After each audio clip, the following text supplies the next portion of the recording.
Hey, good morning. Good morning. Hope everybody's well. I've been back at the house here for about maybe 20 minutes. I had to scarf down some food real quick, and before jumping on, starving. Absolutely starving. To me, just sounds like that's a bit too loud. There we go. That's probably better. It's bitter.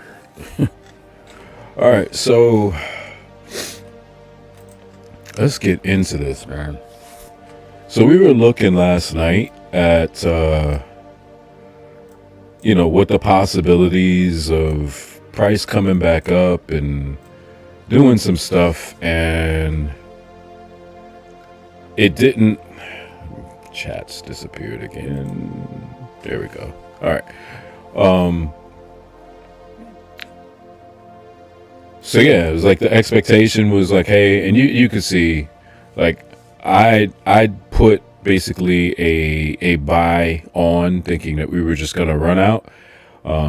That didn't occur, and all of this is fill.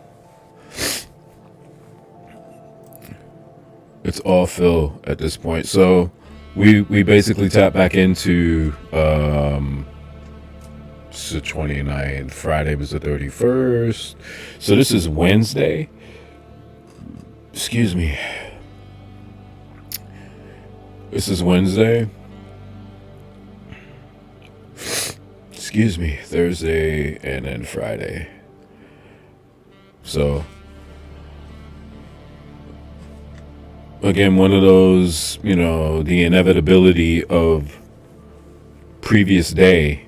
So our Friday PM is sitting up here. So this is probably going to give a nice bullish pop here.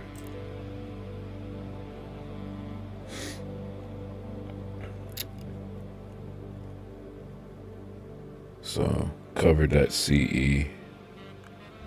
I'm actually just going to take that off. Only reason that I actually marked it out last night was just to have a reference or a reference point. So we have that. And actually what I'm going to do is we're just going to let price run. I'm not looking for anything right now. I may not be looking for anything. It just depends. But oh man, I'm sorry. Nose is running and doing all kinds of stuff, and yeah, sorry. But I'm just gonna kind of go through the process by which I look for certain things, like when I come back, that trade from Friday, for example. So I'll just take you through that. Yo, what's up? How you doing?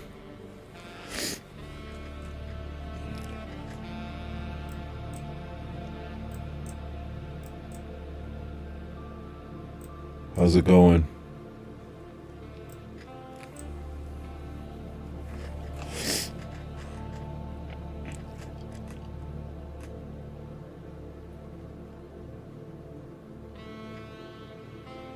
I want to rescale. Give me 1 second. I gotta rescale this because I know it's gonna like do some crazy crap.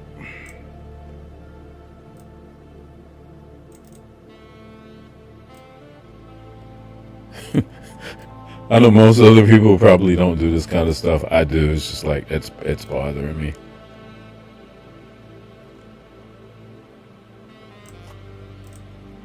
It's better.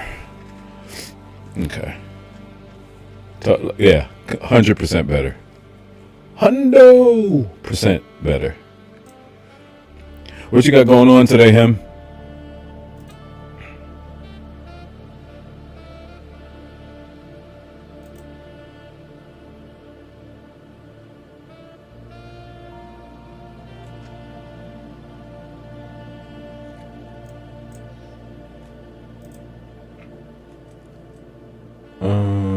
Hello? What just happened? It's so crazy. I just clicked on a window and it basically told me, oh man, that is so crazy.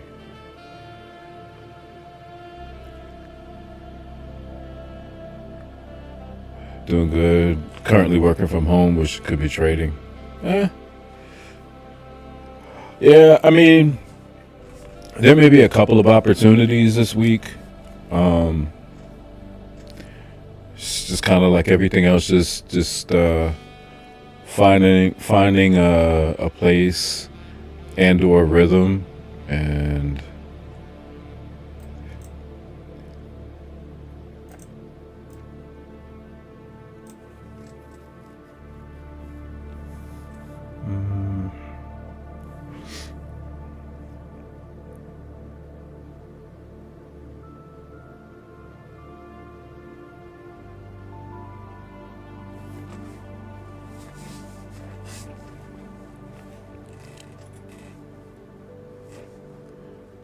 so I've got to go back. I'm kind of just gonna go through, like I said, what I typically would when I get back home, and what I look at and where. Get off at 3. Potential entry. Yeah, but I think I asked you, and please forgive me for not remembering, what kind of trading plan or strategy do you employ? What do you use?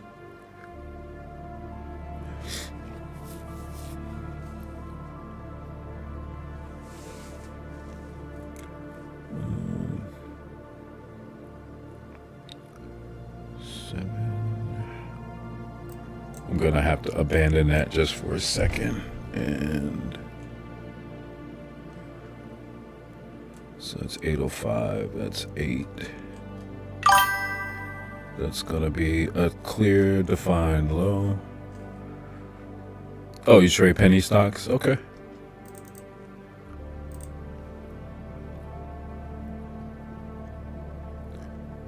I'm gonna put these on and I'm gonna take them off. I thought I had a pre. I don't.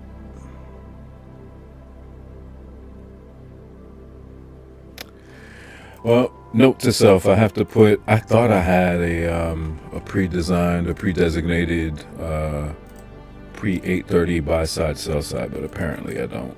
I thought I did, but oh well. We're just gonna keep it moving for right now. That would have been okay. So 8:30 opened inside. 9 o'clock was small as hell. Okay. So that would have let us know. High. Okay. So that carried it. It did essentially what it said. So this currently, and because it's 10:49, this is our initial balance for the sell side.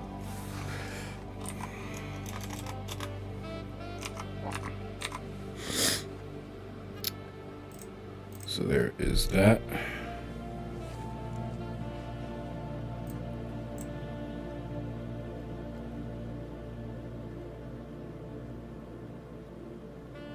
And 9:30 was also inside.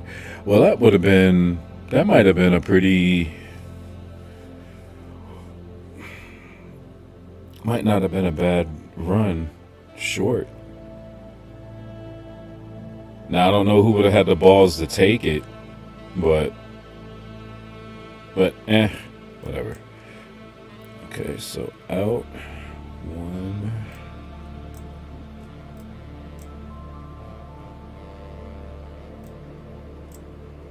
I'm just gonna take that off right now.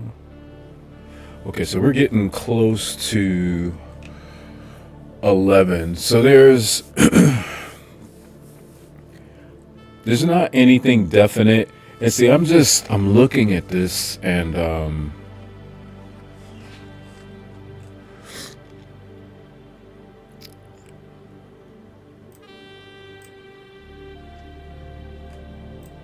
I know some people will say things like, they'll take the momentum and they'll find a way to get in and ride up. And I'm not saying that doesn't work. Those that are talented enough to do it, great. But I've never really been a fan of that, because I feel like when it's running, it will let you know where it wants to come back, or when it wants to, when it's gonna retrace and whatnot. But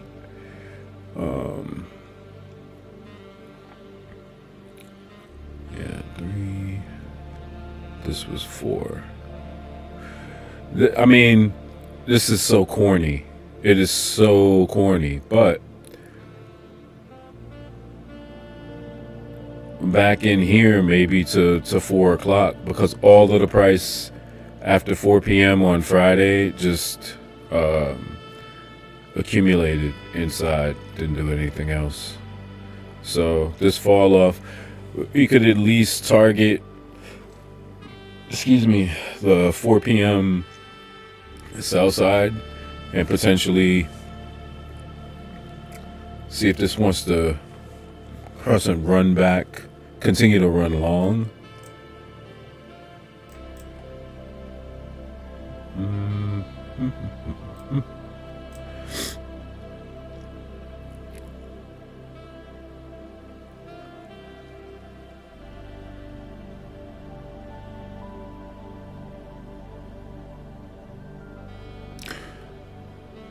Okay. So this move back in, and this bearish candle, I'm gonna get rid of this. We're gonna get rid of that, and I don't think we need this anymore, because we've also transited that area as well.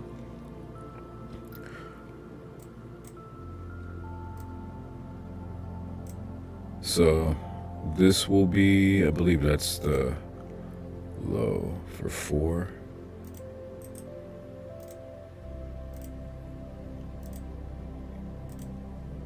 Yeah, that's 4. Yeah, so that's a 4 p.m. from Friday. What is this? It's just there. It's a distraction at this point. I was looking at that before. I'm like, what the hell is that? What is that?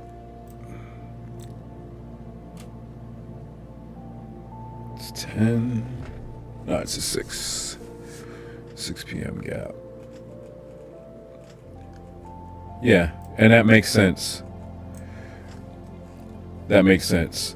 So fractally, I'm looking at, this is the close for that 2 p.m. candle from Friday. And a closure back inside, or even, if you will, it's not really a pairing, but it's clearing a volume imbalance, because that's all, like literally, that's all of this, as you can see. It's just a clear volume imbalance.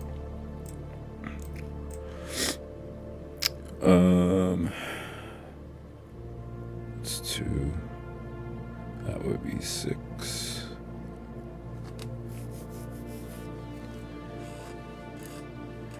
Yeah, so we may be fixing some stuff.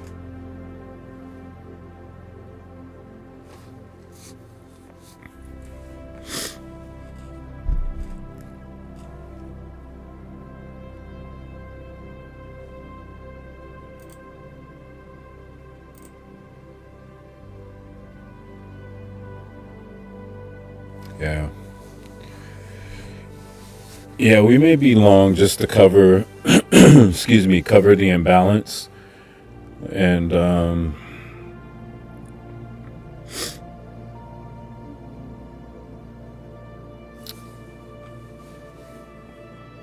So like a weekly, or not, excuse me, I'm sorry. Well, yeah, it would be. It would be. The weekly objective is still, this would still be my draw on liquidity, honestly. Only, again, the context is the soup from Friday, the closure back inside, and technically our open, albeit lower in price. So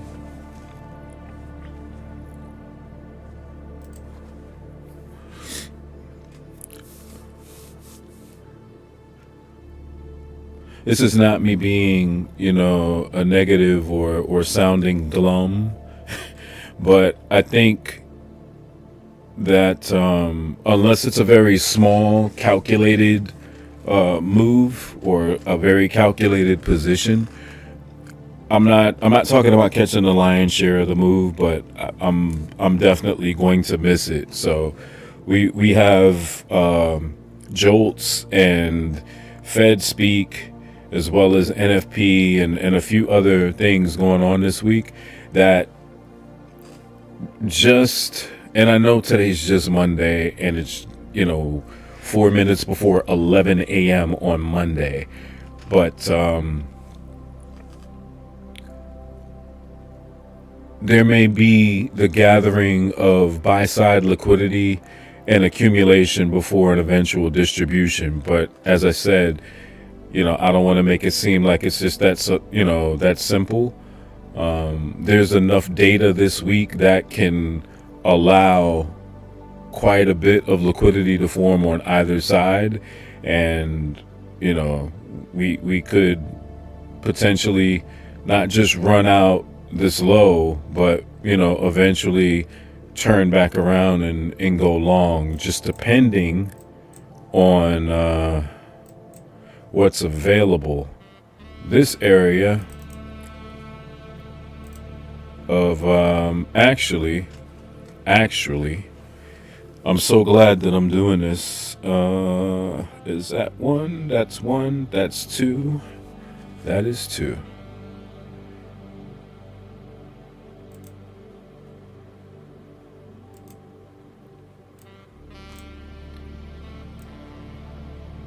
I'd be looking for something in there.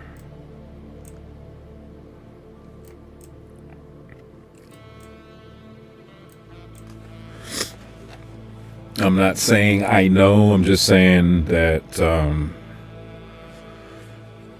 I don't believe in, well, in my humble opinion, there's no such thing as arbitrary price. There's no such thing as an arbitrary gap. Like it just happens to have.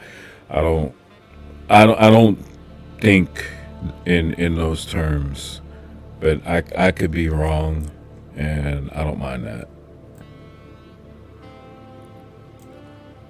Yeah, there's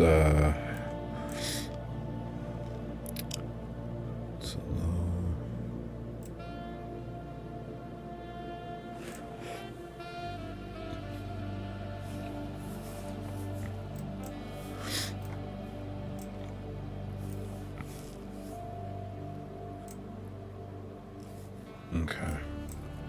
Yeah. I'm not saying this is the point of, where it turns or anything like that. I had to draw that out because there's something afoot there. I'll just say that.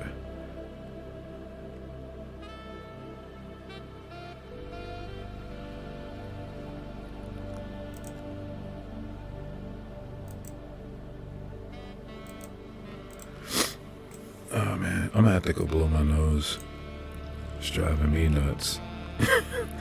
I'm the one sniffing, but like, go blow your nose. All right, already. Who are you talking to? Myself. I'm talking to me.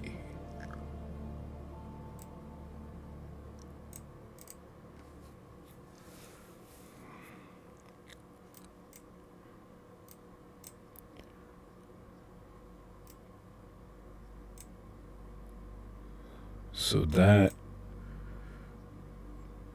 was our open. Okay. So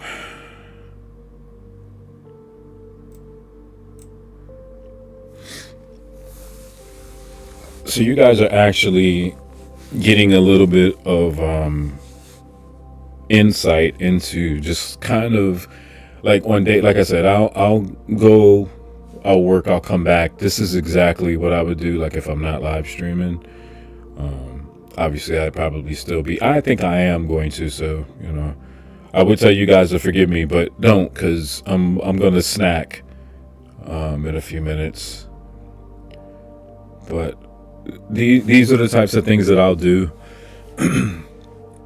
And I'll just look and formulate, ideas, possibilities in terms of, what are we reaching for? What are we looking for? What are the objectives? So a couple of things.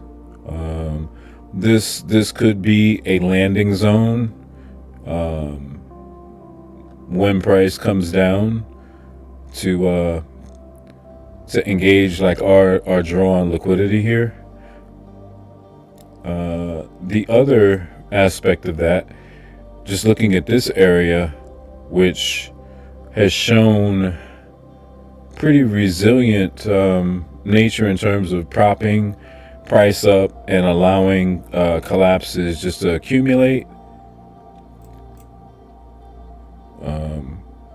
And basically to the body here with our Globex open. Literally opened at the consummate encroachment, and this is all of the manipulation. So we're going to be long. So the thing that may be an area, and I'm not going to take it off because now it kind of serves two purposes, and that's why I say I'm kind of glad. I don't mind sharing or you seeing, but this is sometimes why I've got like 900 rays and different things on my charts, and there's certain things that I'll look at and I'll say, okay, so what would my thought process be in here? I would look at this and I'd say, well, my Globex buy side lines up with an area under which price has been reacting to, either to push price high or long or bullish, and in some other instances it's repelled it and allowed it to be bearish. Well, I could consider, based upon whatever the structural delivery is up here after pushing through, if the delivery up here would provide substance, continuity for continued shorts, I would look and maybe wait, if I'm not active up here, how it engages with this level the next time. But the predicate to that is we've now taken buy-side liquidity for this Globex session. While it's not a regular trade hour range, it is still, by definition of the accumulation and the price delivery, it's still relative. So we could presume a closure back inside beyond this specific level that is shown, its worth in terms of establishing a bullish or bearish bias, dependent upon obviously the order flow.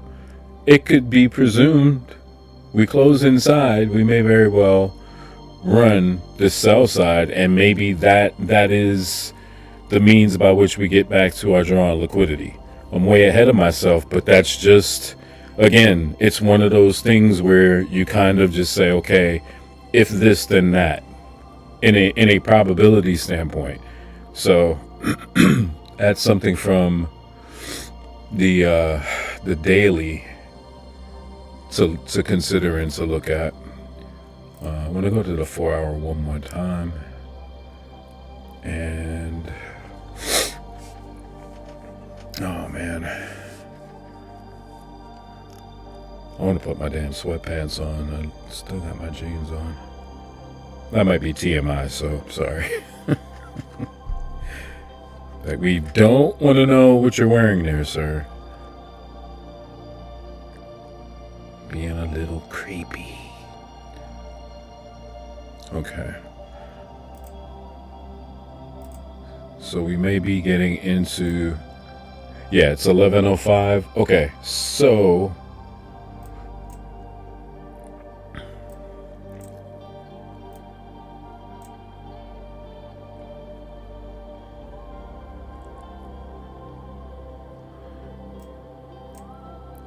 $10:30. Okay.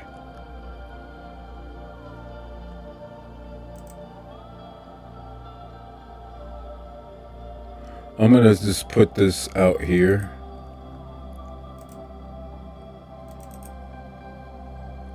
Because that is our initial balance buy side. So, this high, that's a high. That's a high established here. We don't have a low. That is a high, but we do not have a low. So let's see.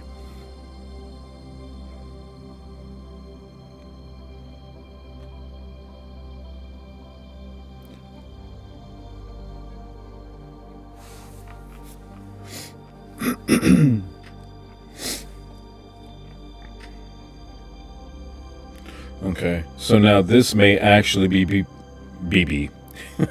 BBDB. This might actually be putting in the low. It's possible.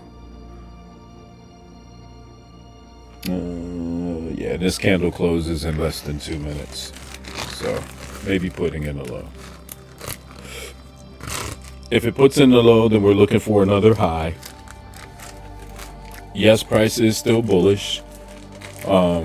But what we would be looking to see, if indeed it happens, is you would be looking to see if, as we go into the lunch hour, as I don't want to say it's typical, but usually what happens is the lunch hour will run on or about 50% of the AM liquidity. So in order to, if you wanted to calculate something like that, what I usually do is I use my rectangle tool. I don't use a fib because I use obviously a midpoint on my rectangle. So literally you could just take, this is the initial buy side. So let's say if price was consolidating in this range, you could just do that and say, okay, where does this 50% line up? And you can go above that. I wouldn't go below it. Sometimes it'll just continue to run, but just an idea, something to give you an idea to maybe just go in and look at your chart and see how often it happens. As I said, it's not an every time, everyday thing, but if you start seeing, which a lot of times you will, during the lunch hour, you'll see consolidation. It won't be necessarily a direct running or a low resistance run during the lunch hour. You sometimes see it in the PM session, and the PM comes down. That's one of the reasons that if you're able to see what the structural delivery is, where the liquidity is being gathered and taken, you'll sometimes see like that run back across, the AM session at like 1 o'clock, 1:30, 2:30. That's one of the reasons why it's running on that AM session liquidity.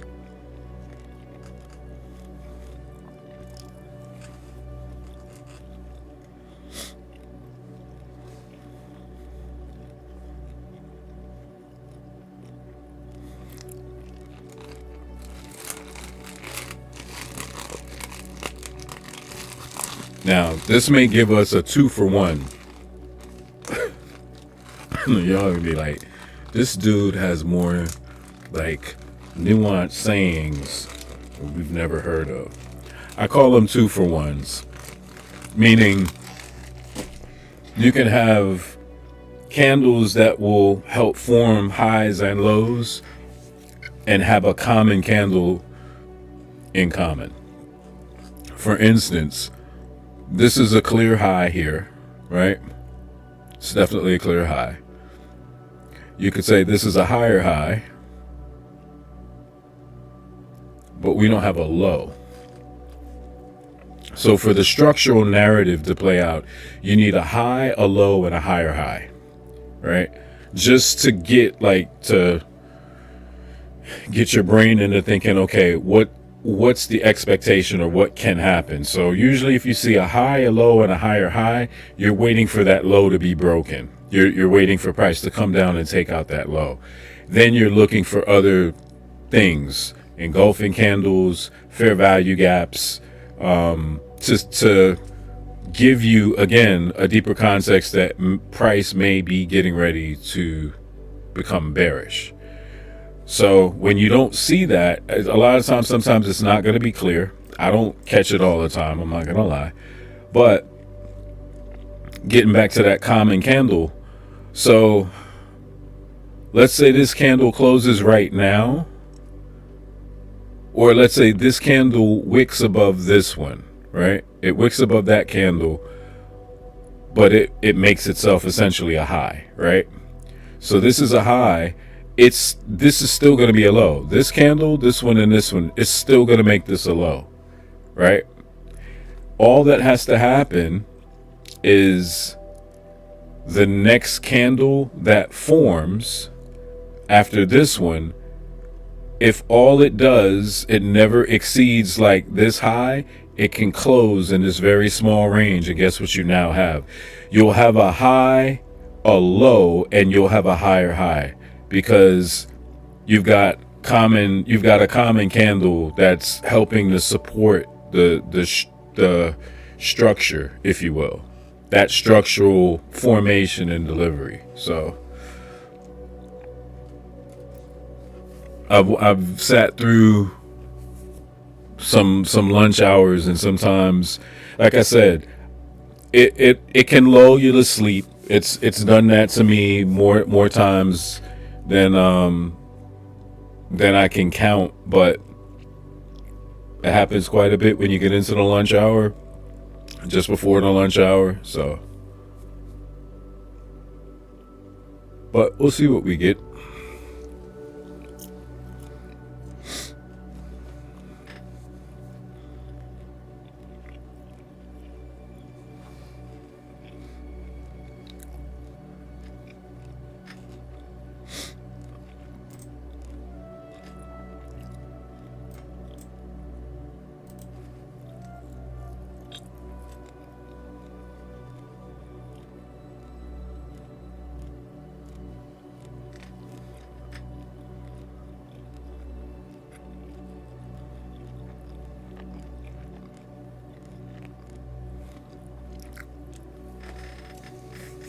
Sorry if I'm smacking in your ear.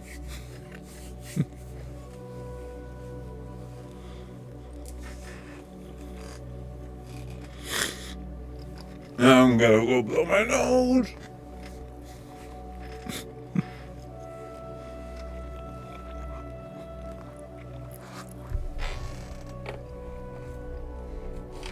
Don't worry, I'm going.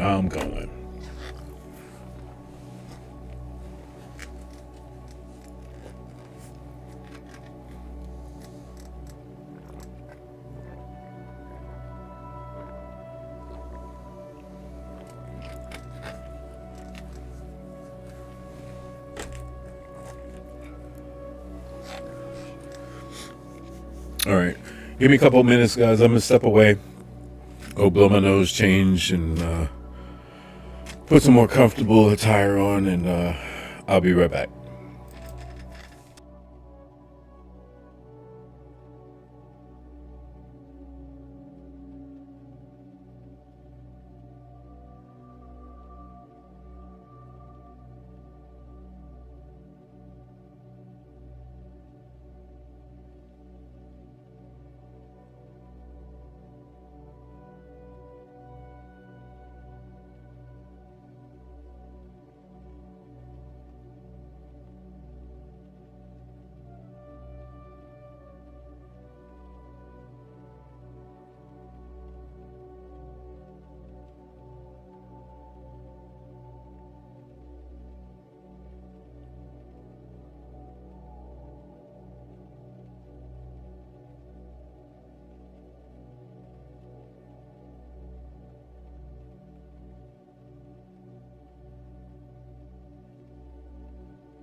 All right, and we're back. Appreciate you guys.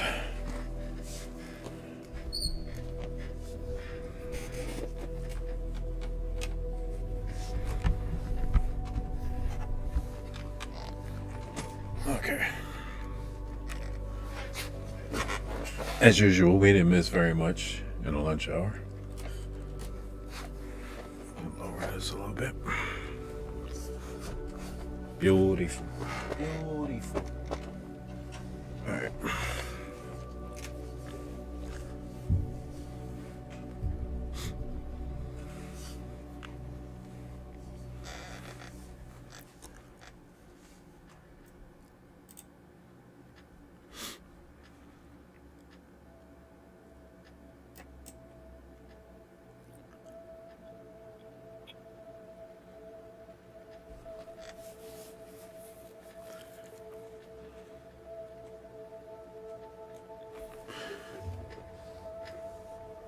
I'm trying to remember the level.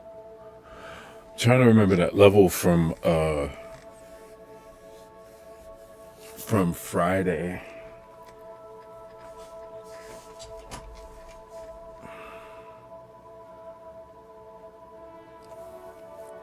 I didn't put it on the chart. I thought for a split second to do it, but I didn't. And it was where I felt like if price came under that point that we were going to see a shorting opportunity, which is kind of what I was watching and waiting before I actually got in and took the position. And I cannot remember what that level was.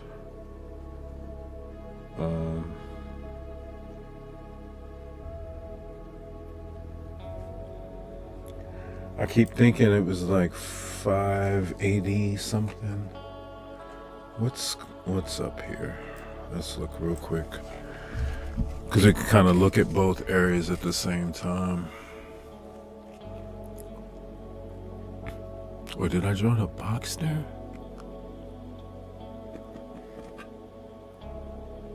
No, it's 6.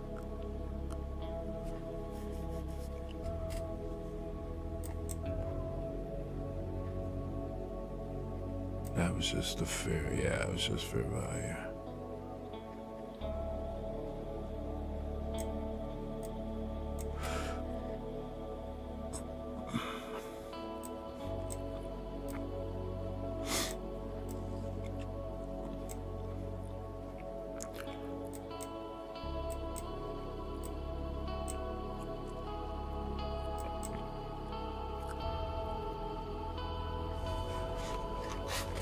And there's really no reason to look at, like you guys know, I've talked about, I like to look at the 6 a.m. 4-hour candle. There's really no reason to look for that right now, because we're obviously reaching for something else. So it's not a situation where we were just going to run out some liquidity or some inefficiency just above to close back inside and look for basically like a turtle soup model or a turtle soup entry. Like we're not there.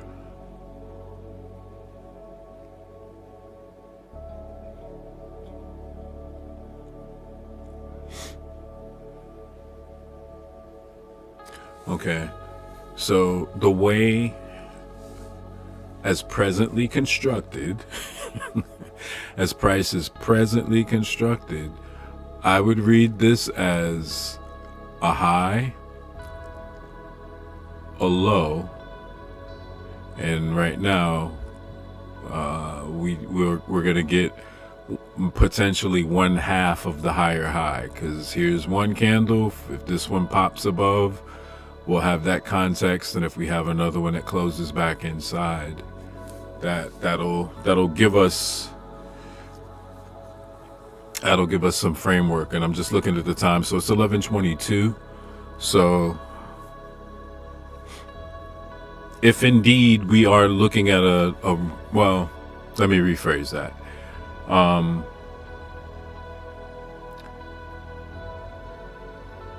There may be a greater probability that there may be some type of run on the AM liquidity. If we get this structure and that's barely enough, that's an obvious. And we've got about 2 minutes before this candle closes, and then let's see how the next candle opens.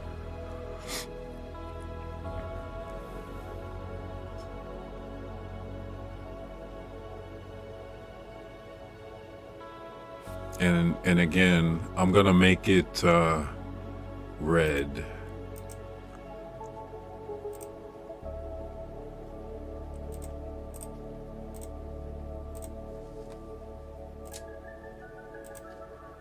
Ooh, I said red, not orange. We need that broken.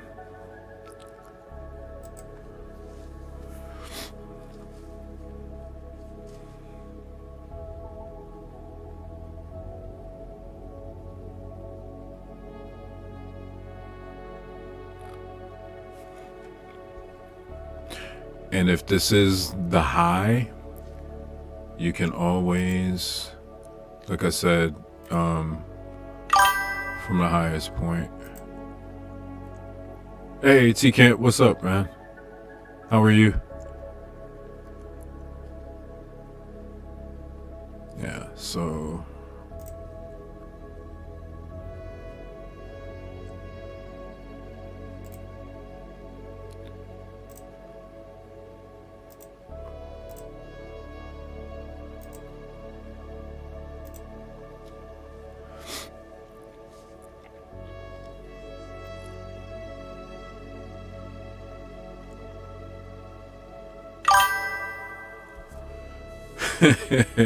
Same, man. It might have been about 50 cents today, but I hear you. That's good. You still getting settled in? I know you said you moving and everything. How'd that work out? Or are you still in the process? All right, 10 seconds for this candle to close.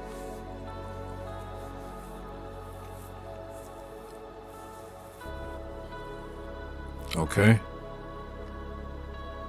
So 5 minutes to determine whether or not this structure holds, and if we see some shorts, but price is bullish as hell. So again, I blame it on the sign of Aquarius with the contrarian attitude.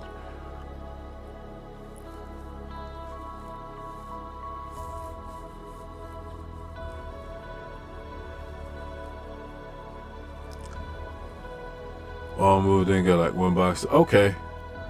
Oh, good shit. Good.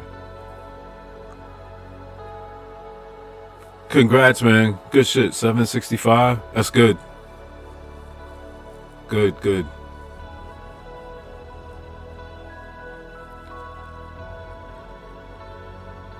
You know, the big ass candle.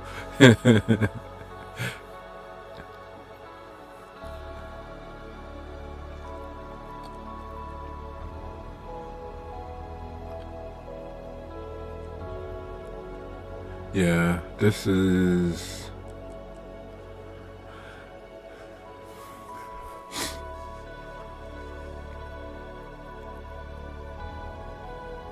Yeah, I'm not gonna get snuffed out with this. Not bad. I'm literally just marking stuff out. I've been home for about an hour, and like kind of what we were talking about last night, you know, the lows didn't get taken. It eventually ran out the high, and then just, I don't know. I mean, it looks like we're reaching back towards Friday PM, which would be up here. So we don't have that much further to go, but I'm just kind of thinking to myself, you took partial? Yeah, okay. Yeah, I remember. I remember you said you took that one position and were waiting. You were waiting for it to hit like TP. So I remember. Yeah, with this, I'm thinking that we're gonna get some type of run on the AM liquidity, but I don't think that it's gonna set up. It doesn't look like it's. Well, I'm gonna take that back. I'll take it back. I don't think it's gonna be deep. So I just kind of mark this as like me knowing this is about 50% of the AM liquidity range. And if we get there, so my clue is going to be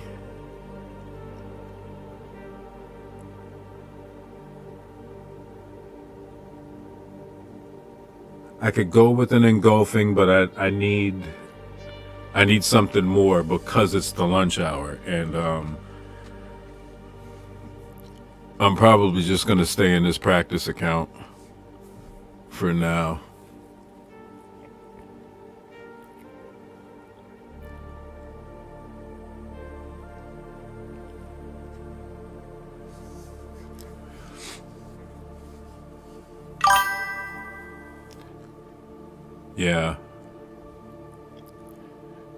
Yeah, it's just because of where it's sitting, right, in relationship to Friday.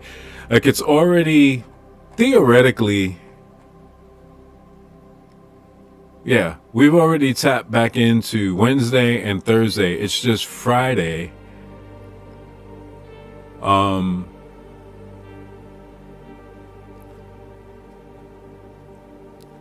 And the way that this is pulling back, like I said, I don't think it's really gonna give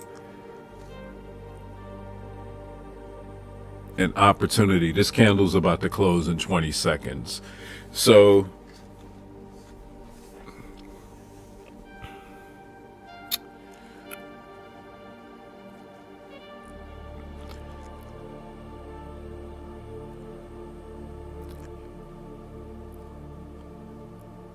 if we get fair value, I'll say it now, but if this leaves me fair value, I'll consider the short. I'm only going to consider it back to 50% as long as this doesn't get run out. If this does get run out before maybe price comes back up and taps, I'm leaving it alone, even in a practice account, because, you know, I'm, for some reason, which is weird, usually I'm like in the, well, it lines up, there's a confluence, let's do, like, I'm just not in that headspace today. It's just kind of like, stick to the plan, like, whatever your rule is, whatever that is, stay there, don't deviate. All right, so let's see if this holds.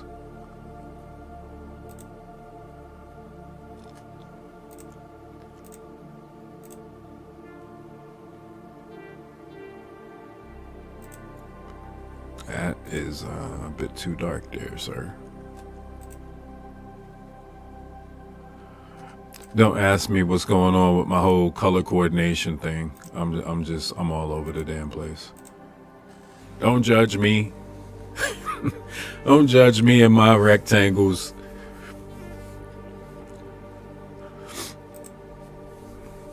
And yes, I know I probably shouldn't draw that because the candle's not closed. Yeah, reading rainbow.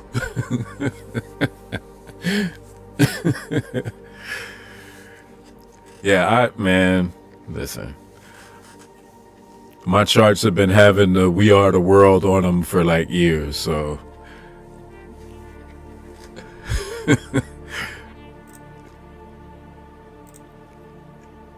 You make that smaller.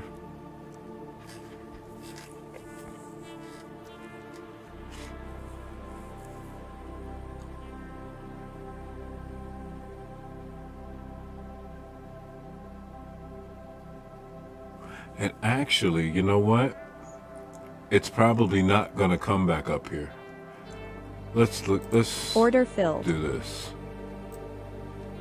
Let's do this. I don't think it's going to come back there.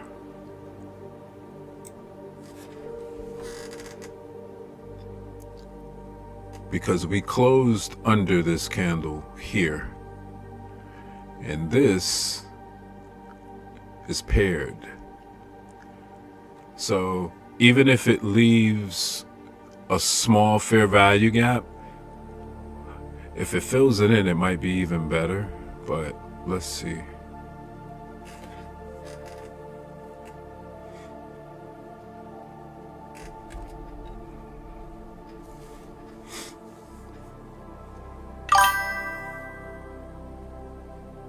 My charts aren't any better. I just stopped putting boxes because it was too much.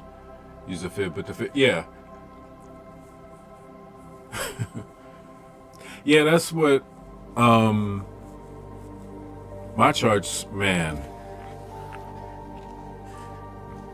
And apparently only the 50. Yeah, I think I have one like that too. Like my trading view, I think I have like a couple different, but I know exactly what you mean. I think I still have old videos on this channel where, did you look at my, like, you could look at the chart, I'm talking, the chart is like somebody gave a kid just crayons and just said, don't worry about coloring in the lines, just pick colors, not a color, pick all the colors, just color. So all kinds of crap. Boxes, circles, arrows, horizontal rays. Straight up, a coloring book, but it's a financial chart.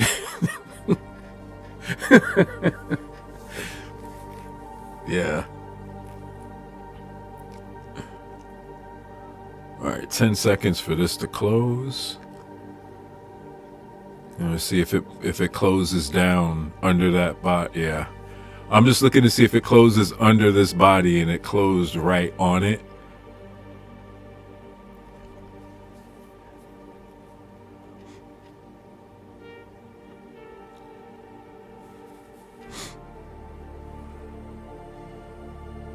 And this is extremely, extremely premature.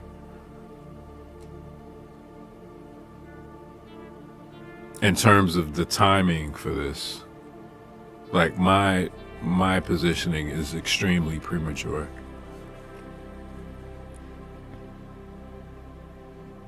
Because in the end, like if we stay between this high and this low through 12 o'clock, it's just as simple as, you know, 1 p.m. or 1:30, sticking its head out to say, hey, I'm going to be the new high. And, you know, so,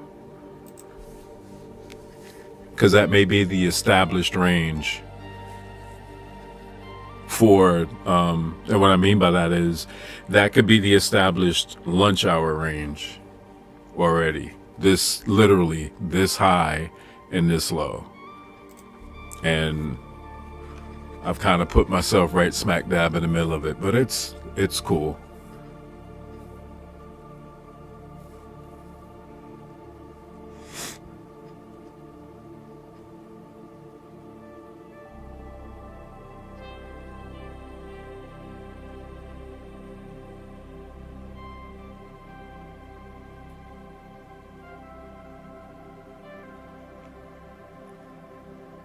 Yeah, that's a higher low.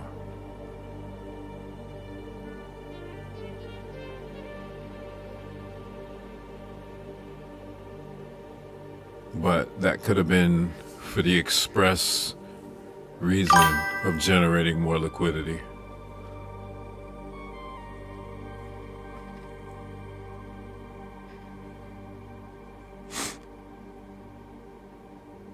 Yeah. Yeah.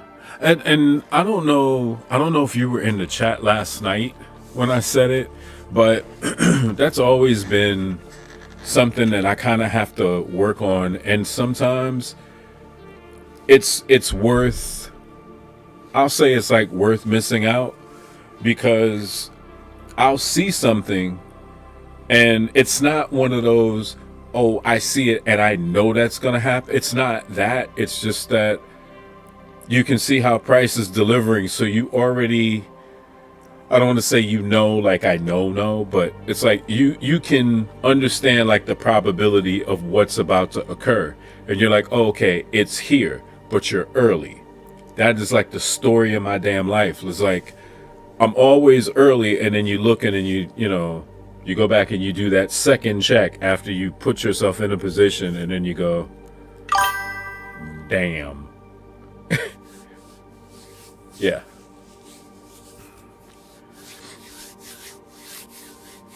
Yep. That's the only thing I ever want to be premature in.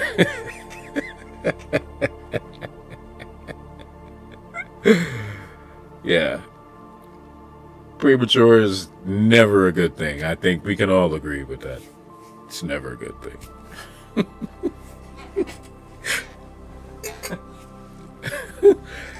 Oh, man.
Barbecue chicken alert.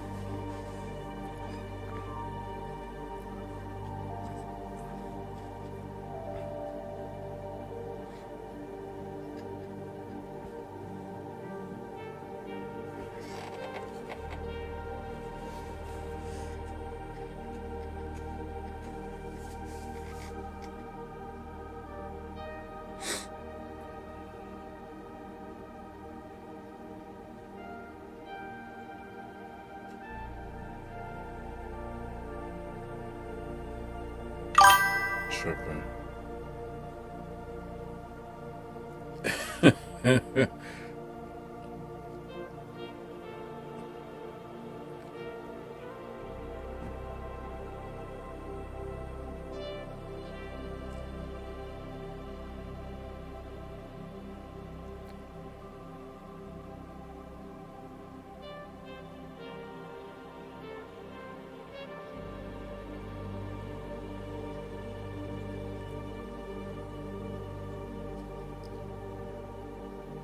I'm so confused, but I'm just gonna say whatever with that.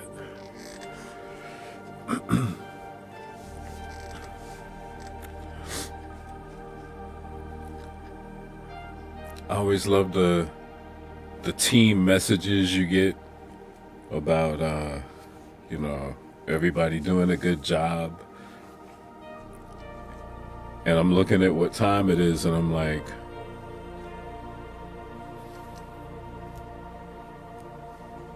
there were 3 of us there this morning. Eventually, everybody else made their way in, but, I'm not one of those guys where you got to be tooting my horn and be like, hey, you did I'm not a pat on the back kind of person. Like, I can stand and live with my own merit. I don't need that push. But I always think that that's interesting. Excuse me. What do? I'm a logistics manager for a service provider for We do everything from like, well, kind of like Amazon, but like On Track, Temu, Shein. So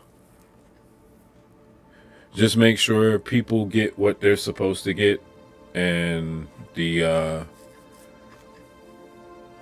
drivers that are ferrying like the packages, like they have what they need, they know where they're going, stuff like that.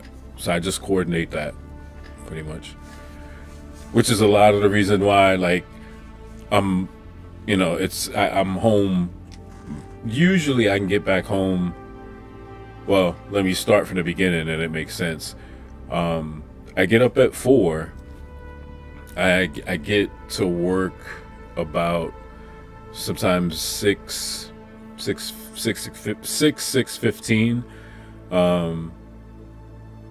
And then I'm there from 6:15. The actual process of making sure the who, what, and where, honestly, it takes probably about 2.5 hours. And then after that, it's just kind of the check and then the double check. Everybody's where they're supposed to be. You're not missing anything. There are no issues. There are no problems. No complaints, stuff like that. And then after that, it's kind of like, okay, I send you out in the world amongst the wolves. And, bad reference, but, well, no, I'll use the good reference. I'll use the northern reference. Then after that, I blow the hot dog stand. And then I come home. So it works out.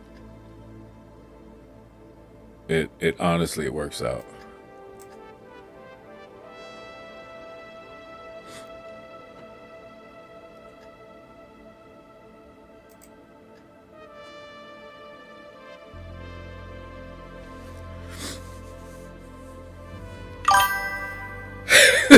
The big ass Amazon. That, hey. Yeah, that's, man, I don't even want to talk about that box. That's a project piece that I'm still waiting to collect some things, because I'm, like I said, that's a project piece. Try to help my homie with his pressure washing business. Do like 2-3 jobs a week most of the time with the curb chiller. That's good shit, man. That's good. Yeah, I mean, I honestly, I look at it from how I'm honestly, I am trying to fix how to say this, because I'll just say for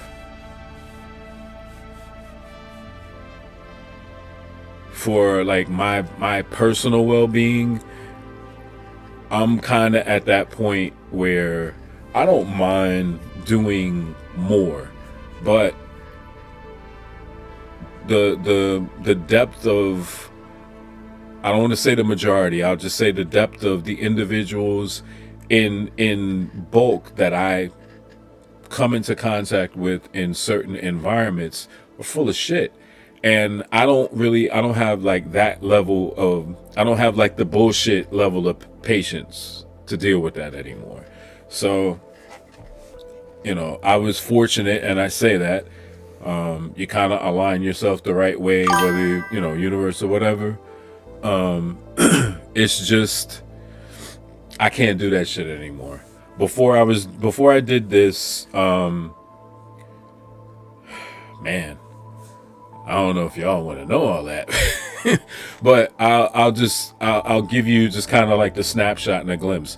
Before I did this, I worked with like a day labor company, but I was an admin, so I wasn't actually out. I was literally the admin in the office, scheduling and doing payouts, and then that was fucking with my head, honestly, because in most cases, this guy's out here breaking their fucking backs for what I'm looking at coming across, in terms of what they're getting paid. That Now we're not going to go into who's who's going for those jobs and who's not. Like, we're not even going to deal with that, because if again, as the saying goes, if you know, you know, but that doesn't excuse it, right? So there's that dynamic. Before that, I was an assistant manager in a retail store, and that's where T-Camp, what you're saying, like, that's when I knew, like, I was beyond, like, I'm not doing this anymore. And I'll share this, and we kind of get back to the original. And I laugh about it now, because at the time everybody thought I was going to get in trouble. But just there's some people, I'm a demanding customer, but I'm going to demand a certain amount of attention. And all that means simply is, if I clear the threshold of your business, the least you can do is acknowledge. That's it. Especially when you're an employee, you got a badge on with your name. It doesn't matter what your position. Acknowledgement. You saw me and you made a conscious decision. You don't say anything.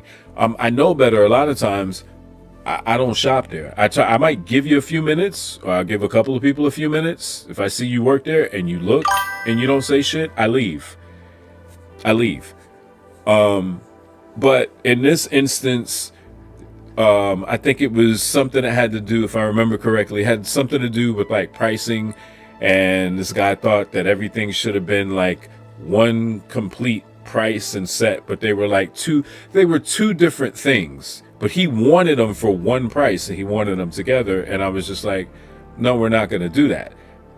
The cashier essentially told him, yeah, I don't think we can do that. So they call me, and he's thinking, oh, well, I'm just going to tell him and you're going to do it. Like, I'm going to tell your assistant manager, and you, the cashier, you're going to do it because he's going to do it. It didn't work that way. I told him, like, hey, no, these are two different things. Now I'll be fair. I can give you, because of where I was working, we kind of just wanted shit to go, right?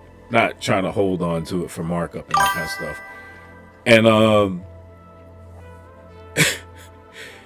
I'm like, hey, look, I'll negotiate the price and I'll do it for this amount, but it's going to be in addition to the other thing. But and then you can make the decision whether you want it or not. I wasn't good enough. The guy's like, no, and he goes on this little 2-minute rant, and I'm acknowledging him, and I'm like saying, okay, all right, I understand that. And the moment, and he does this like 3 times, T-Camp, he goes, well, you don't have to say anything. Right? In terms of me, now all I'm doing is acknowledging him. I'm not making like a counter statement like, okay, I understand what you're saying, but I'm just acknowledging. I'm like, okay, all right, that makes sense. That's fair. Okay. As you would with anybody. He's like, well, you don't have to, you don't have to say anything. So I'm like, excuse me? He's like, yeah, you don't have to say anything. You just need to do it. No, I don't have to do anything. Long and the short of that situation, I guess his wife had previously purchased something. They were in the store, but they weren't together.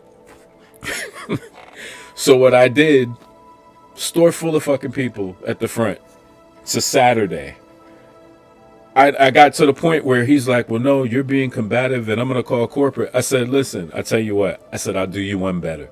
I said, have you purchased anything else? And he goes, well, my wife did. I said, do you mind? Can she come? And she handed me her receipt. And I said, I tell you what, may I have your bag? And she's like, yeah, well, I wanted these things. I said, no, what I'm going to do is I'm going to give you your money back. I'm reclaiming my items.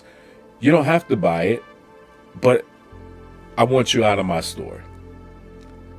And he's looking at me like, you're going to hear from corporate. I said, be that as it may, I want you out. You need to leave. If you don't leave, I'm just going to trespass you. Because it reaches a point where, like you said, and you're right, don't know your worth. It's like, I don't work that whole idea of You work for me. I don't work for you. You know, be a fucking human being.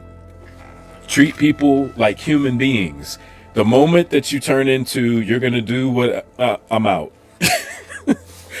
So, and that was the thing for me. It's like, I'm not going to deal with people that feel like you're privileged because you think you should just, you know, have what the hell you want. Shit, life doesn't fucking work like that. But I mean, for some people, maybe it does. And again, it goes back to the worth. It goes back to what will you take? Fuck out of here.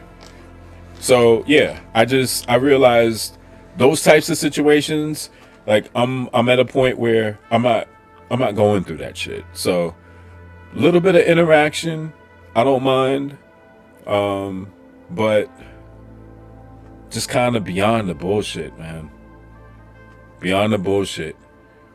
Make a living, try to, you know, engage and do something that, you know, the end game allows you to kind of develop and flourish into like the things that you want to focus on, your ideas, you know, your personal shit, your family things, you know.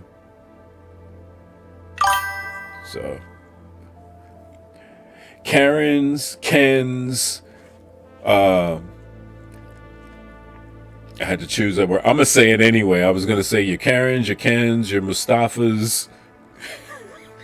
It's the gamut. So it's not just it's not just one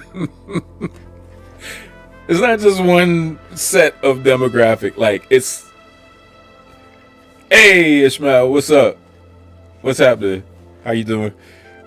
Yeah, that's all of them. They are, well, I don't want to say they're everywhere, but everybody has them. Everybody has them. What are you doing? What are you doing?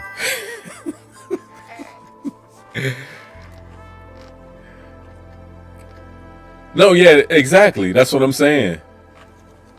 That's exactly what I'm saying. Nothing much, man. Just getting smacked around and being called Susie, getting into this position in the middle, this back and forth.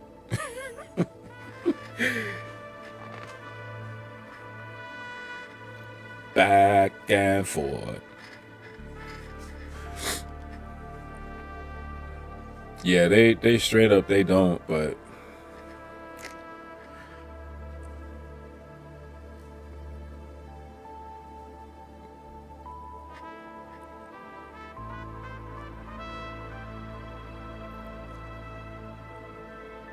yeah, this is going like absolutely nowhere.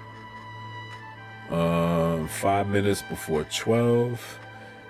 Yeah, this is, again, this is likely just based on where my stop is. It's gonna stop us out. It's gonna stop me out.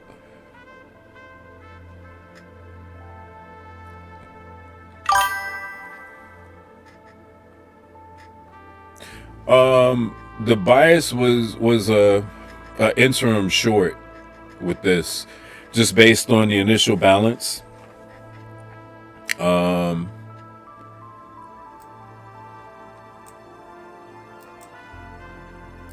And it was an interim short just running on the AM liquidity. So that was my bias.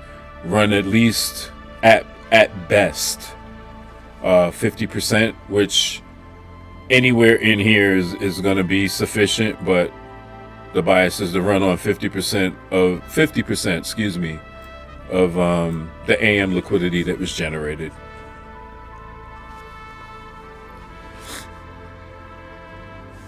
Which, again, is a contrarian view, because there are going to be a lot of people that will look at, and they do, and I think the percentage is on their side. It's against me, because I want to say it's somewhere between like 58 to like 63%. I saw that somewhere.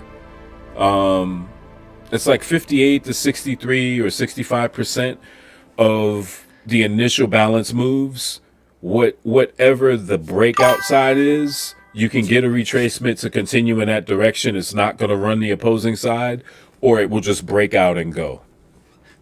So, hoping for the push up. A lot of people are scared and big. No, you know what? Damn, man. See, I don't believe in like fucking lotto and shit. So I use it. I say that, as a joke, like, yeah, stop, because this is like the second segue. I was talking about that earlier in terms of like the extremely large volume candles, where it looks like in most cases it's going to be like a liquidity run, and I'm one of those. I'm not scared of them, but I tend to stay away from them unless I see certain things. I don't know. If you've got a bias and, like I said, whatever it is, it works, where you can break down to a lower time frame and see where you can get in and still be able to kind of mitigate whatever the loss is. Yeah, but I steer clear.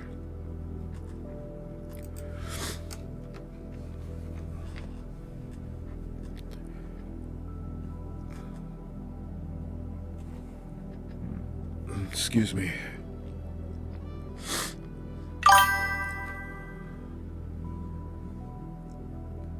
Seeing it come off support. Yeah. So like this.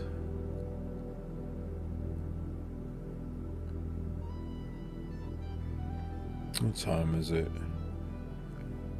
Yeah, so we'll get to noon here in about 45 seconds or 40 seconds. See if we continue to get the push short. Excuse me. And then 12:05. Yeah, I could see it. I'm not saying it's going to happen. I could just see how we can resume some level of bullishness from a pullback. We still have this massive area of fair value, but I don't think we're going to get down in here.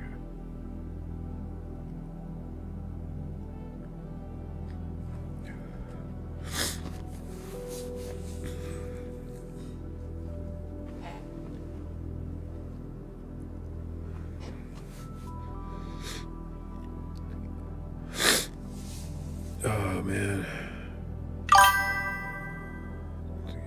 You took the pullback for a quick... Yeah, I mean, it's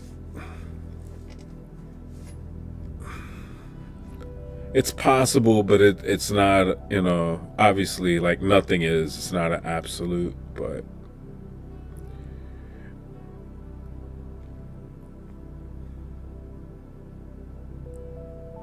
I don't mean it like a negative or a shameful thing, but I'm ass backwards when it comes to some things. That's why I like the whole contrarian thing. Like, I'm always... Everybody else is like, you see the market structure shift? I'm like, yeah. I see that, but I see what caused it. Wait a minute. Hold on. Hold on. We're waiting. Who are you?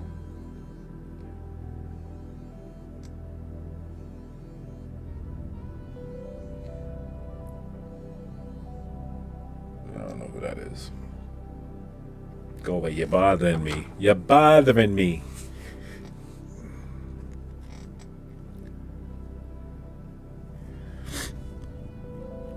Okay, so no fair value there.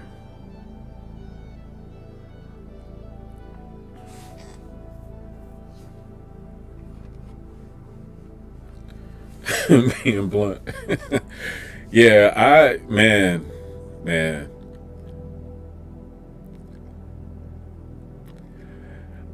It's really, it is really the only way to be, right?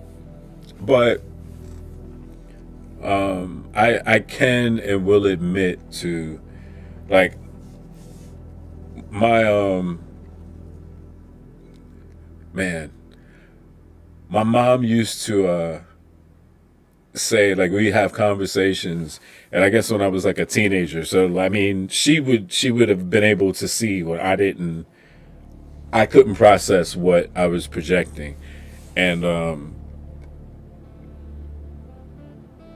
we spent like quite a bit of time with each other. She, was my fucking best friend. But she would say things like, we could be talking, or I would tell her, something happened. As a teenager, she would always be like, hey, she's like, you gotta temper that. And, I think it got to, I don't remember what the situation was, but I was sideways, I'm not gonna lie. And I just remember her saying, listen, she said,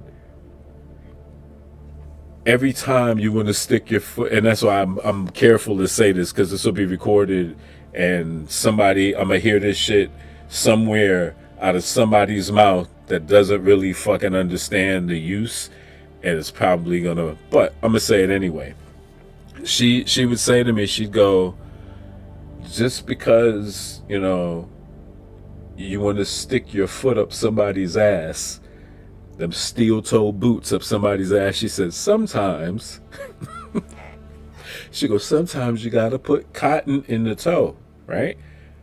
I'm not telling you can't kick a bit of ass, but, temper. So,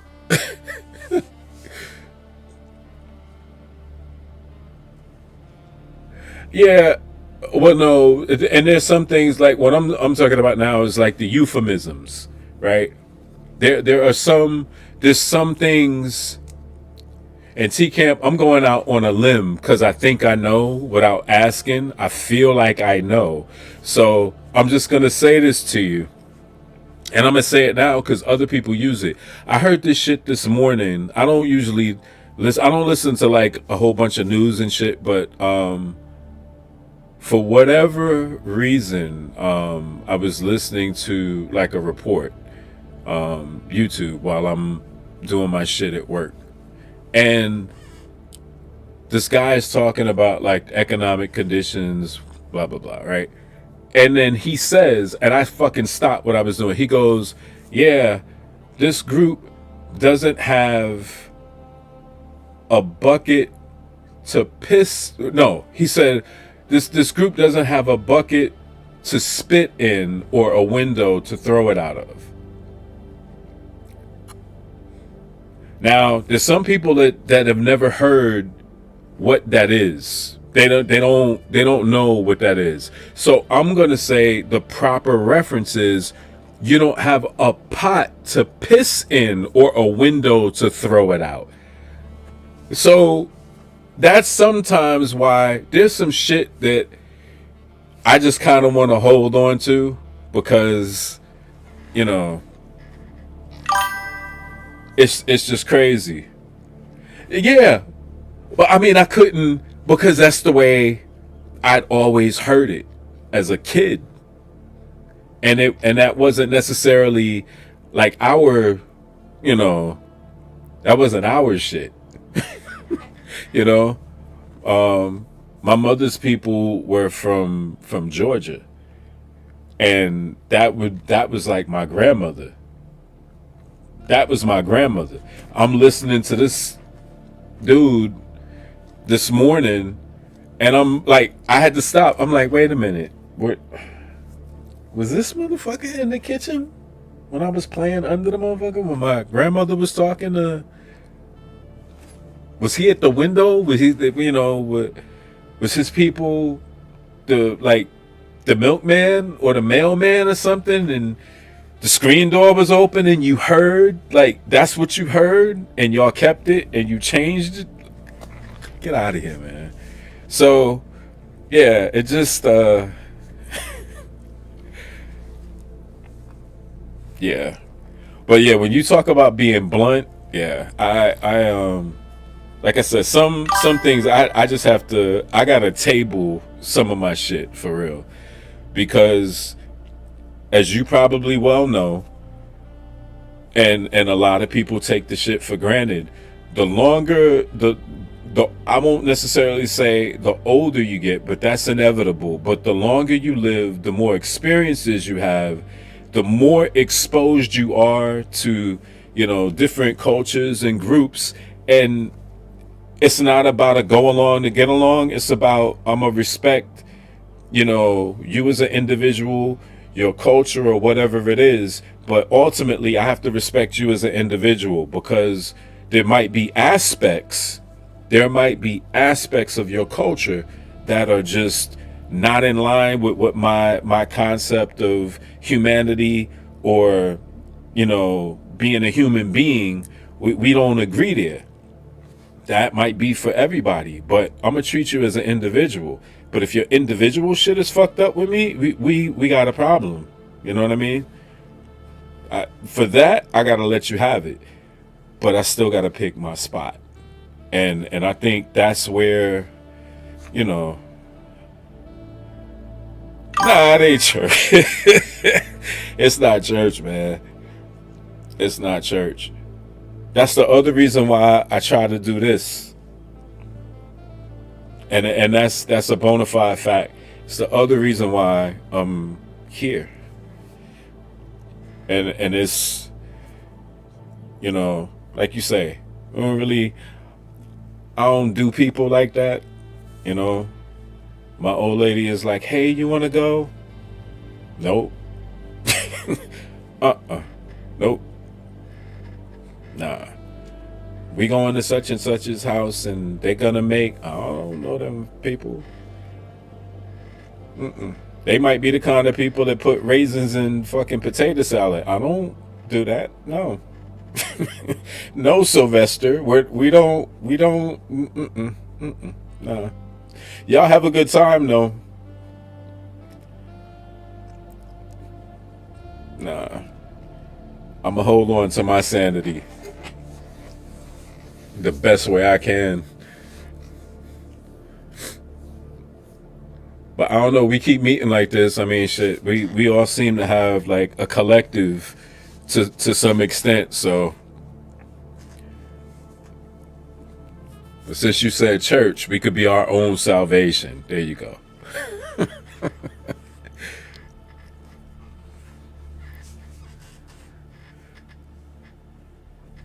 Have that, what was it? That Arsenio Hall. Oh no, was he?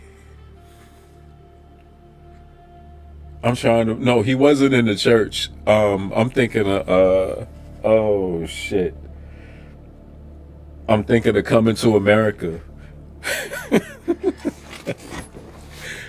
The Miss Black Awareness pageant.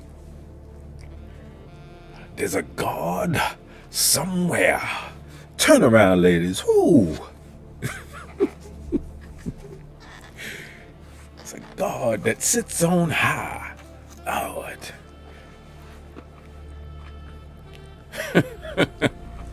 I haven't seen that oh my God, I haven't seen that in a long time, man.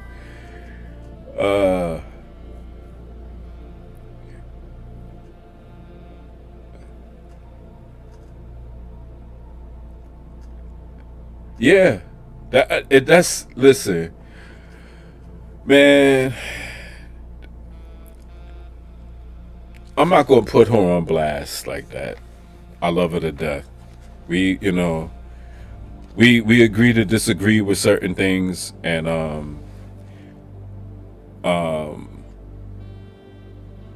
you can't help who you were raised by. Like, don't do it. Nah, but I mean, it's a real thing. So she's watched a couple. It's not going, you know what I mean, because she knows, right? So, and I'll make it black and white, but at the end of the day, like, this goes especially and specifically to your point where people respect. They might not expect you to be like that upfront with them, right? But they'll respect you and you don't have to worry about them. And if it's a strong, I'm going to say, if it's a strong enough man in terms of integrity, not some bullshit, I'm an alpha male shit, but like the content of your character is strong enough, you'll get past that and you'll be like, okay, I don't have to worry. That's a real motherfucker, right?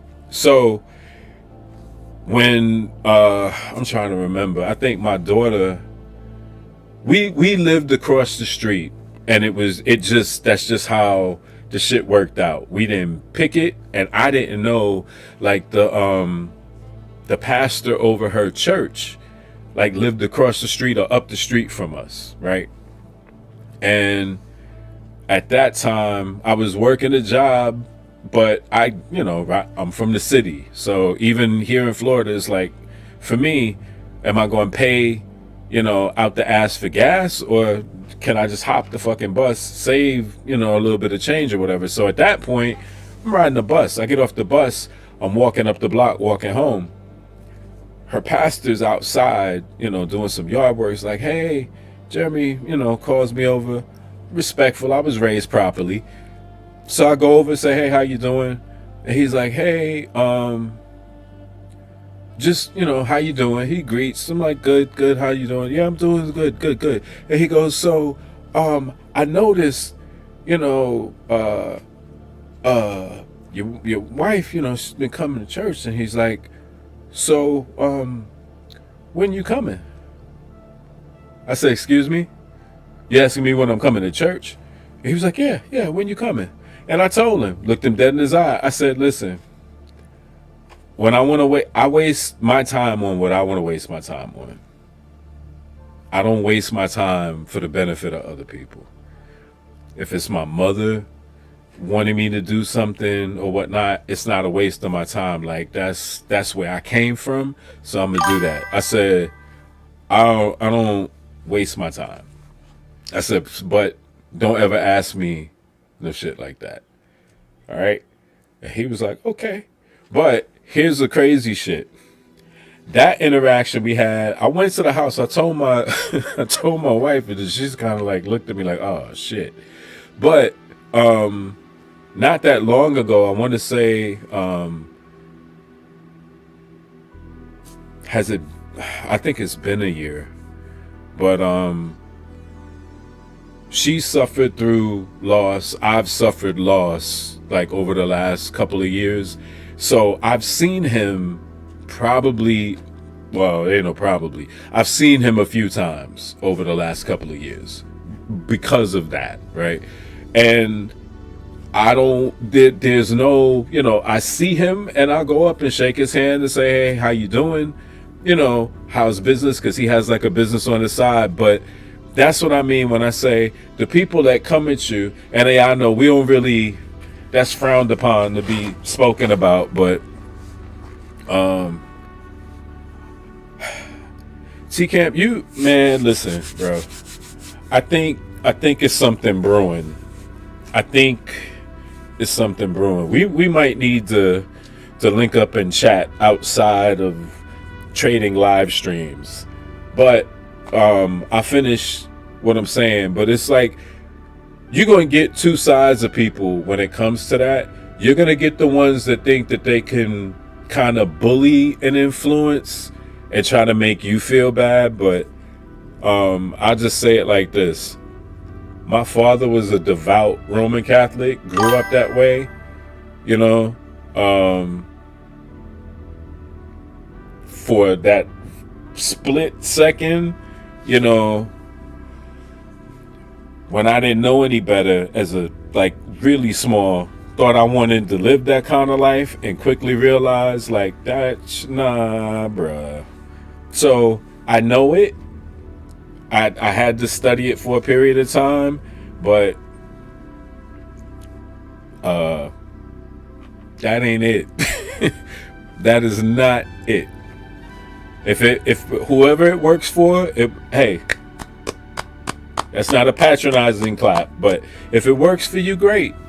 If you get something out of it, I'm happy for you. Genuinely. Me, it's like everything else. If I put the energy and the effort behind it, I'm gonna get what I put in. I get what I put out of it. Well, yeah. I mean, yeah, I guess I could say that, but my mom used to fight it. My mother used to she used to fight it, because my father, like I said, he was devout to the point where like Sunday mornings, and because it was, it's all grouped the same now. I mean, there's still like Roman Catholics, but my father was devout to the point where he was like, hey, look, we're going to church. He would pull me out of the bed by my ankles. And I guess because I'm sleeping. It wasn't like, on the four times a week. God damn. Yeah, that's grow up in the church. Nah, we really only went on Sunday. We would, because I have two oldest, well, my brother passed, so I still have two older siblings. But we used to have like mass, and most people know what that is. They have like a 8 o'clock. It was like an 8 o'clock and an 11 o'clock. Well, it was obvious. My dad was going to the 8 o'clock service, and we would, he'd get me out the bed, get me dressed, whatever. We walk over from Riverside Drive, cross Broadway, get to Convent Avenue, and we pretty much walked like not even half the way down Convent, and it was Our Lady of Lourdes Church. I remember that shit like right now, like I gotta go on Sunday.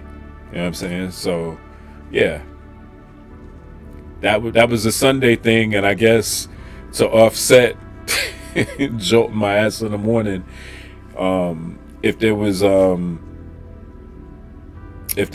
what's the, I can't remember.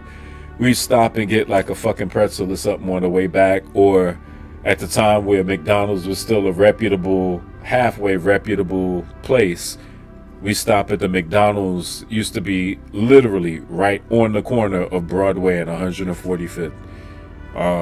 Get breakfast. I'd be happy. We walk down the damn hill, go back to the house, get ready for football. So yeah, it's yeah, like you said, that's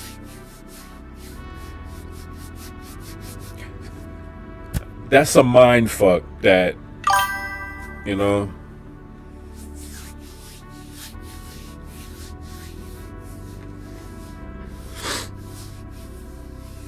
Ryan's or Shoney's. Yeah, Ryan's was good as shit though. I remember Ryan's. That fucking bread. Like, come on, man. You remember the Ryan's for the bread? Really? Yeah. Them fucking rolls.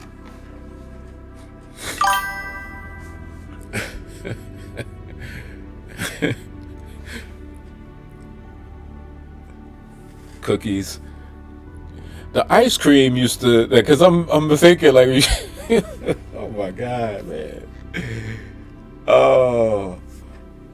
I'm just thinking, like, man, that's a weird. Well, that was after my father passed. I think. I'm trying to remember.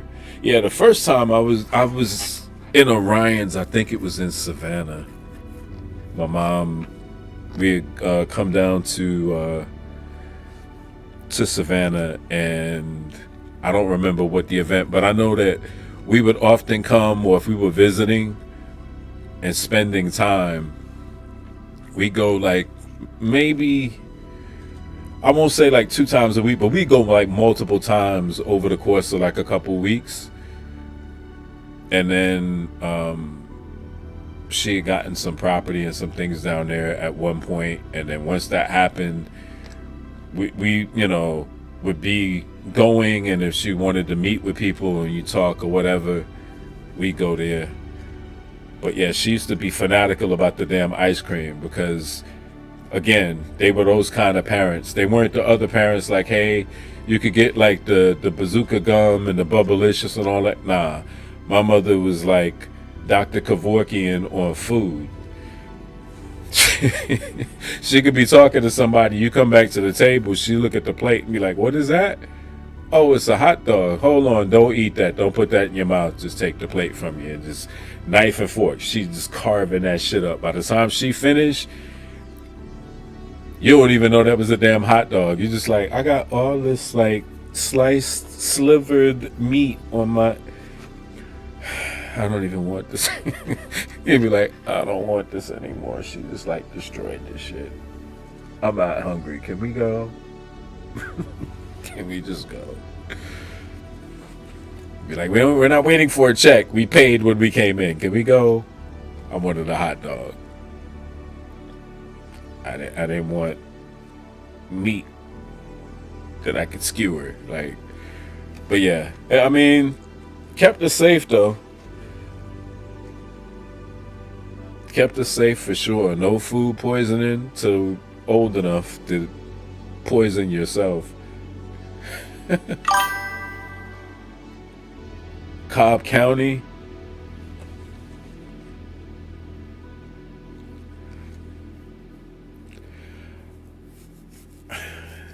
Y'all making me itch, man.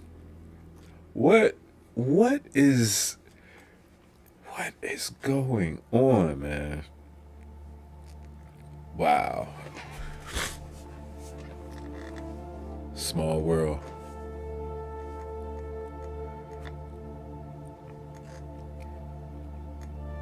It looked like we were headed in the right direction.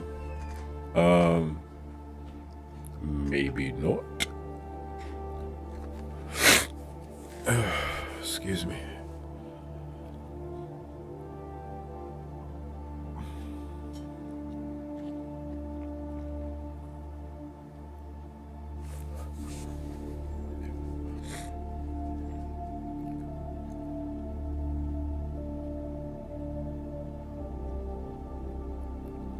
Look like I should have taken that little bit of change and been gone.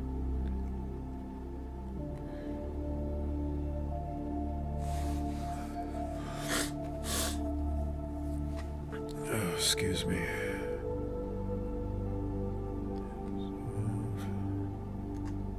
Yeah, probably. But, you know what? No. Nope.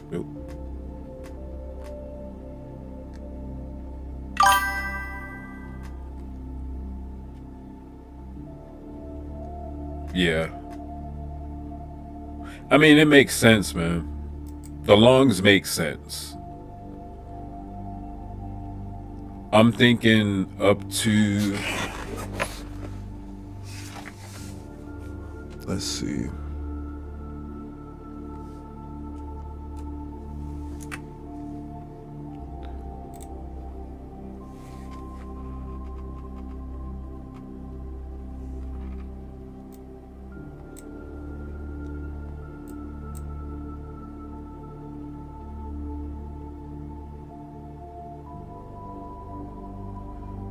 Yeah.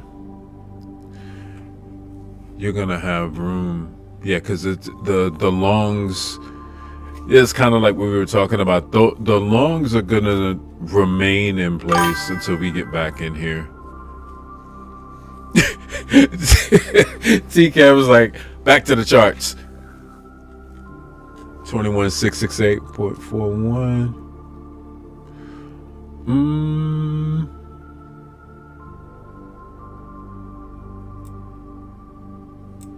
Okay.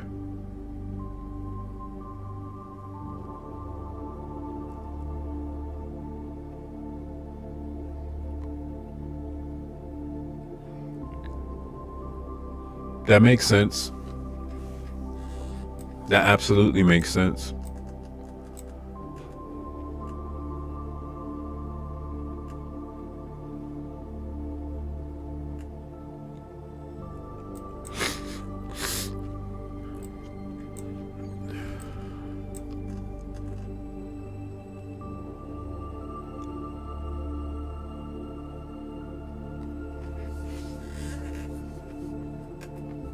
Yep.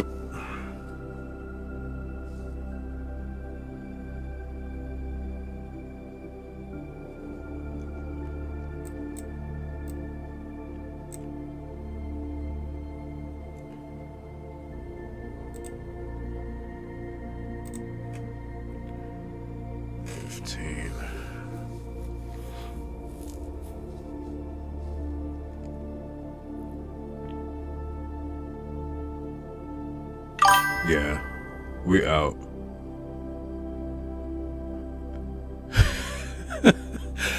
And you know what?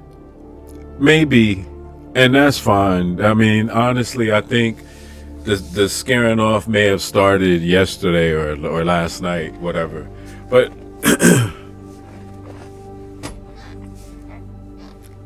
I mean, if you don't like it, there's nothing I could do for you, really. Can't. I mean, it could literally just be, hey, this is just, oh no, you good.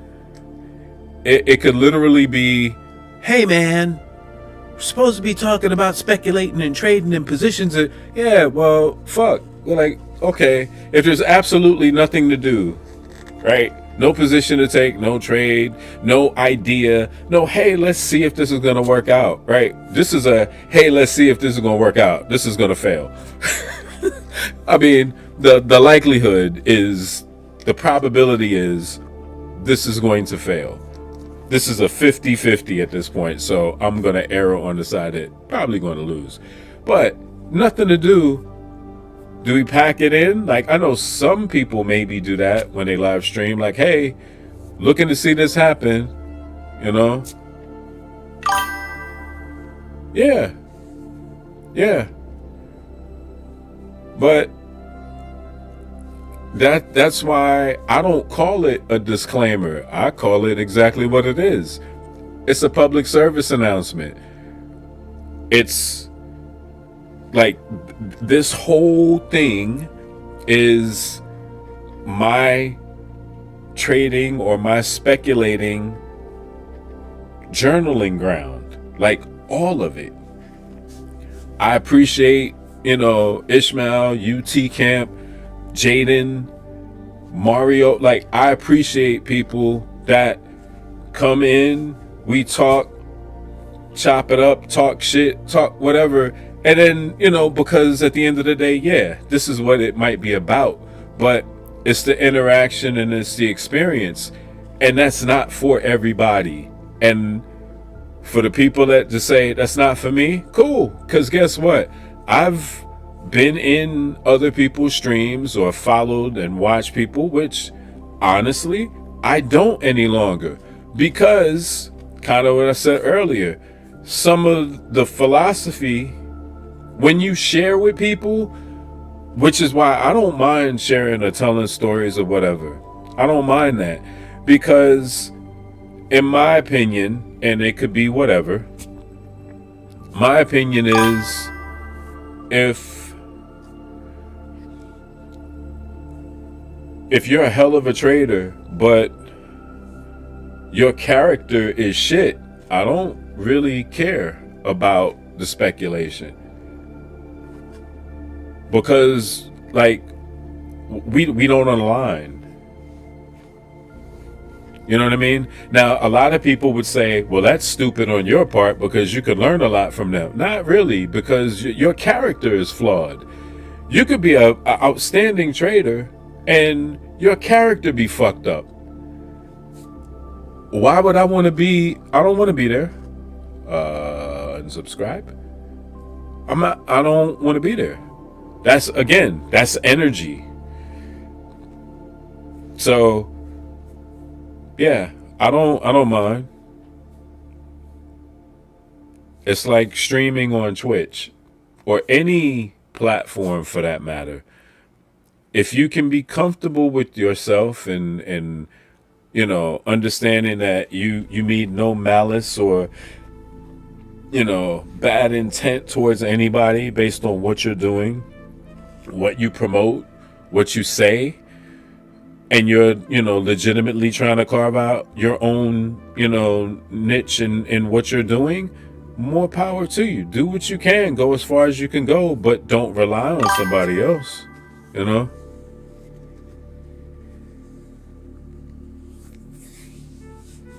Topstep Drake.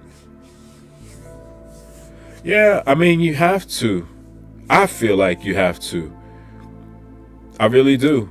I also feel like y'all could tune in, and you've probably been here when, you know, and I mean, granted, you could say it's a trading account or a practice account or whatever. It's the same thing. You know, I'm not going to be like, oh, it's an illusion trade. Okay, well, I got to go. I'll see y'all later. End stream. Right? London session. I have to check him out. Yeah, I don't mind. I didn't have anybody professionally write my bio. I literally put in there, like, it's a no bullshit. This is what it is. Some days, you know, you could read the market like, you know, your social and you know your driver's license number and everything else, and then there are going to be other days where you off. Who the fuck believes the person that wins all the time, that only posts the wins? Or the people that don't live stream, that record the videos telling you that they've won, or they, like, again, to each his own. I'm just not one of those people, and I feel like, you know, what other way to be? Because if you ever run into somebody in public as big but as small as our community is, I feel like it's going to reveal itself right away. So why not just be that way all the time? You know, I don't know. It's easy to be fake, I guess. I don't have that kind of, it goes back to that thing, the same thing again. I don't have that kind of time on my hands. It's a waste of fucking time.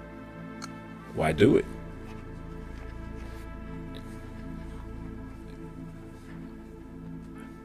T-Camp, that's his name? That's his YouTube name? Topstep Drake? I'm gonna look right now.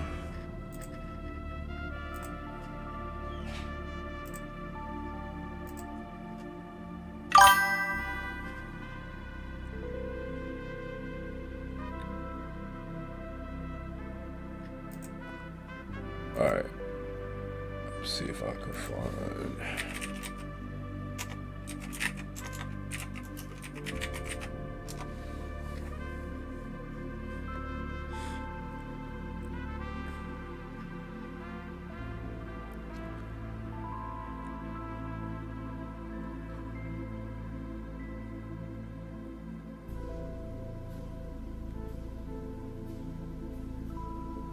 Oh, he's straight up getting the sub, like right off rip. I hadn't even watched the video. He's straight getting it.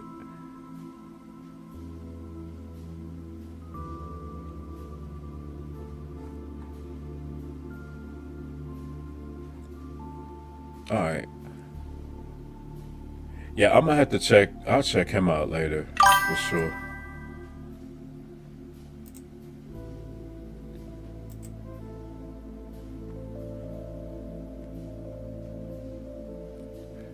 You and him the only ones that actually show your Topstep chart, not trade.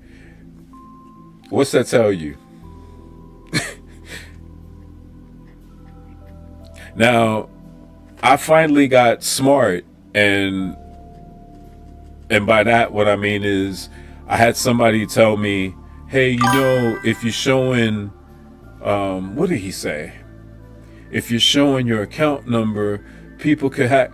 I was like, okay, so the only thing that, if you notice looking at my chart that's different, like all of those are just basically have asterisks over them, but I may go back and change it back. Why? Because you got to have like my security and my password to be able to fuck with my account. So in reality, you're gonna, you know what I mean? But yeah, I don't have to do the smoke and mirror. If my trade idea and the plan works out, you'll see it. If my trade plan and trade idea doesn't work out, you're gonna see it. Simple. You know? Yeah, that's why I say I don't that's just like a complete waste of time to me. But I guess I'm not going to say I understand it. I'll say I could understand why somebody would want to make people think that maybe they're better than what they actually are. But again, I think it just goes to the character of the person. And it's not an attack, but it's like, how shallow are you? You know what I mean? But I appreciate that, T-Camp. Yeah, I don't, like I said, I don't know any other way to be but how I am. You know? Yeah, it is. It is. It absolutely is. And to be able to say things like, I was wrong. Right? I was wrong. Hey, I got this wrong. Oh, damn. I didn't see that. It's shit happens, you know? It happens.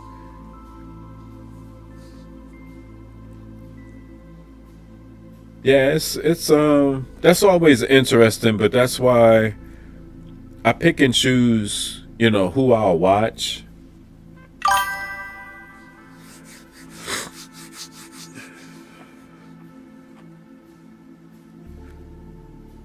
Nice. Nice. Yeah, that's the other reason why I wanted to try to live stream more, because there's some days where I'm not gonna lie to you, bro. I might be off live and I won't, you know, like do like a recorded journal of positions or whatever. And you probably understand it. We've all, you know, I don't second guess it, but I could not be doing this and I could be cooking. Like cooking. To give you an example, I think I passed and I was trying to screenshot them and just send them to myself as reference. But I completed, I want to say 3 150K accounts over the last month. I'm talking about make the $9,000 threshold and reset the account and start again, right? Now, that doesn't mean I'm going to be a world beater. That just means I was able to take advantage of something and I was literally in the pocket. And sometimes it happens and sometimes it doesn't. But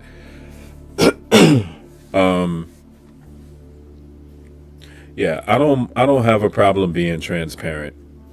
And I like to just consider myself as still a work in progress. It is what it is, you know. If somebody can, you know, either sit and chat or sit and watch, and like you said, I don't mind showing my actual chart, because if there's somebody else that's out there that's like, hey, I'm thinking about Topstep, what does it look like? What's the interface? What can I do? Yeah, you get the same tools from TradingView, but it's also the no cap aspect of it. What does it actually look like? You don't need the analysis from a TradingView chart if you could do everything right here. So yeah,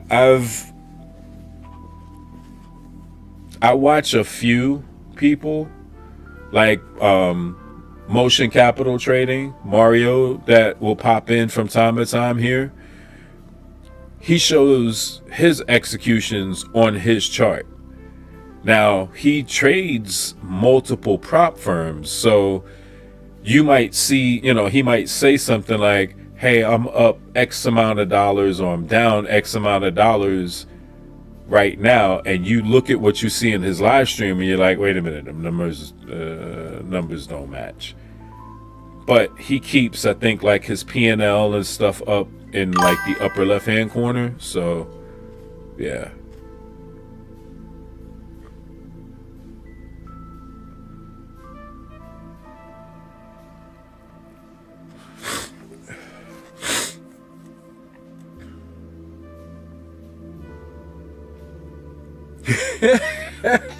Stop it. Stop it. Stop it. What is that shit called? Is it that's Rocket 21, isn't it? Is it Rocket 21? Yeah. It's, Strange. That's the new racket of trading MLM. So yeah, well, it might, and here's the thing, it might be different. So if it's the Alex, that's the Alex. Not trying to get fucked up and somebody be like, he slandered your name. Yeah, it's a lot of Alexes. I work with one. So if it's that Alex, I think yeah, the Alex. I think the firm that they were front running, I think it was Rocket 21, which again, for like 5 seconds I looked at and went, no. Oh, Sway. Okay.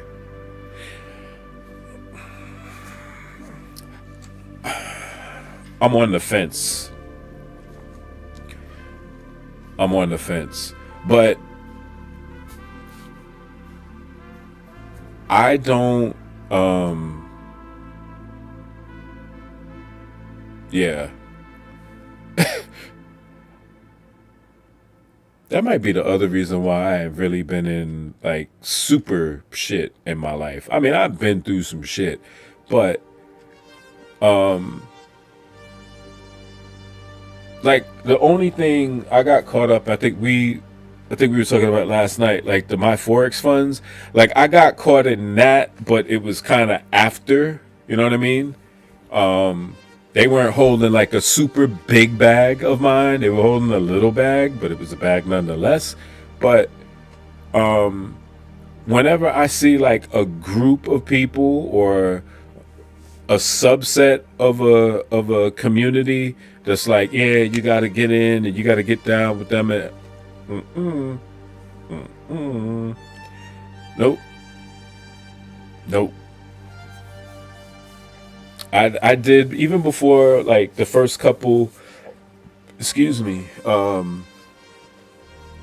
attempts with Topstep, I probably looked through like Topstep and the firm and back and forth because I didn't know in terms of futures like where, like who was really reputable and who wasn't. And that's how I ended up doing Tops. I think I had Topstep. I had a Topstep account and I had a My Funded Futures. I kind of talked about that a little bit last night, where I say like I don't have anything negative to say about them, but I was literally like comparing both. But I didn't say this last night, which kind of made me go back and reevaluate, what's actually going on in the space.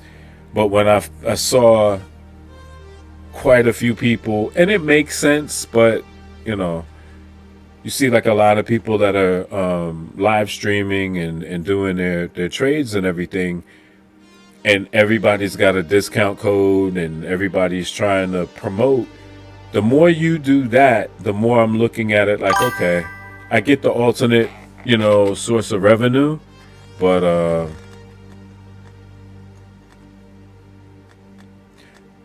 show me if I, yeah. I mean, once you get there, yeah. I think, and that's why I'm a rock with them. I'm gonna leave that last part off because we don't want those to come off. But yeah, I'm a rock with them, and I'm kind of doing this one with with Tradeify. So we'll see. But yeah, they are definitely above board with how they handle their business, and they're the OG in the space, you know? You've been rolling since 2011, 2012, and you've had how many ever, like the non-Forex firms, but like the future space, you've had a few come and go in that time. You still here? Yeah. They know what they're doing.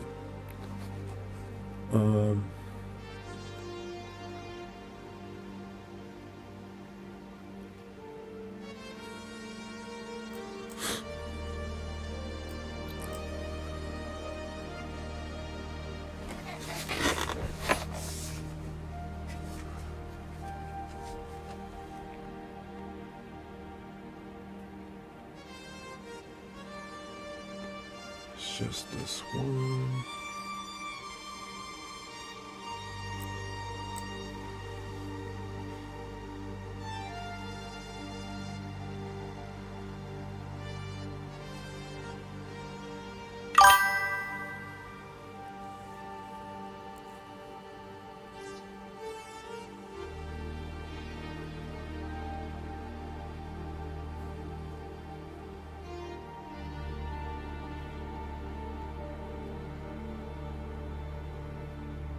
Yeah, I guess so. But, and then, the only thing that I would say about that is,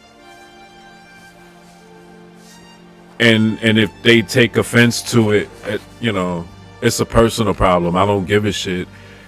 Like, unless you're up to no good in whatever capacity,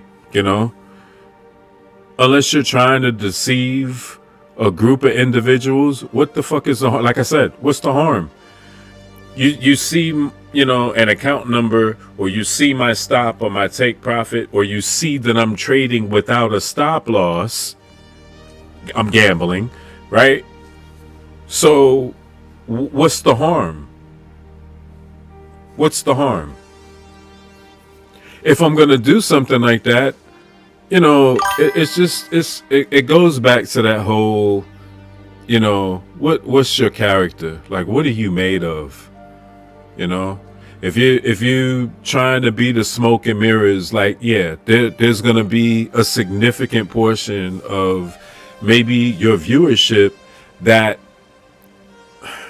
is just that way. They're just wired that way to go, wow, man, it can be that easy. Yeah, until it's not. Until you realize that it's going to take time, it's going to take effort, it's going to take work when you don't think that you really, need to. And then even after you get to a point where it's like, okay, I understand, you realize you understand just enough to have to keep working to refine the skill. So yeah, they could have it, man. It's sad, but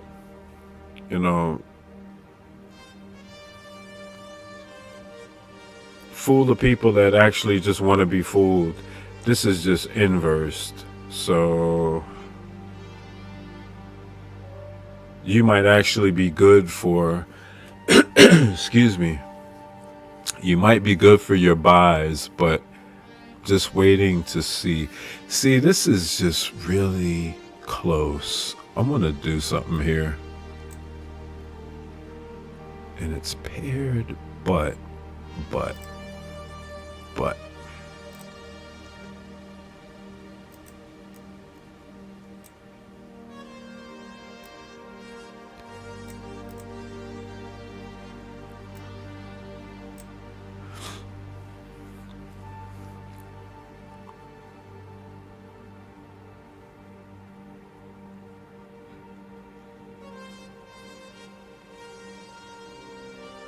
Unless it's trying, or unless it's going to put a lower high in here.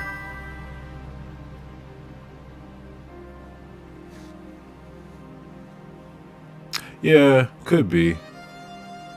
It could be.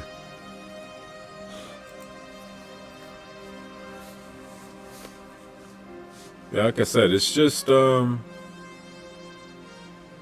it's just a sad proposition, really, you know.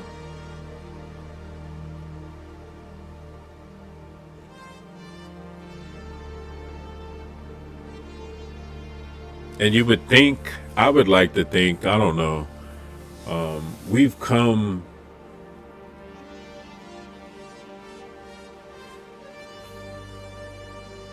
well, I'll say it this way. It's been like 11 years since oh,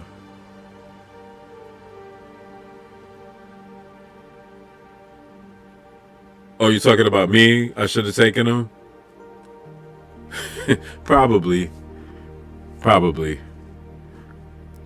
I'm not being stubborn. Like I said, at this point, I knew better. I'd said way earlier, like shortly after I got home and I was looking at how Price was delivering, I kind of already said, I'm not risking my combines for any of this. And if I'm gonna operate, I'll operate out of a PA.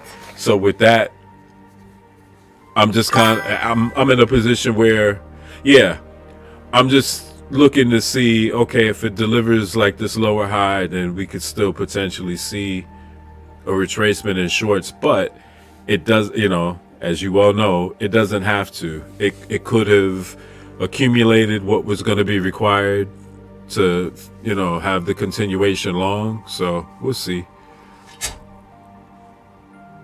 I'm more than willing to sit back and let this do what it's going to do and just kind of watch it and learn from it. So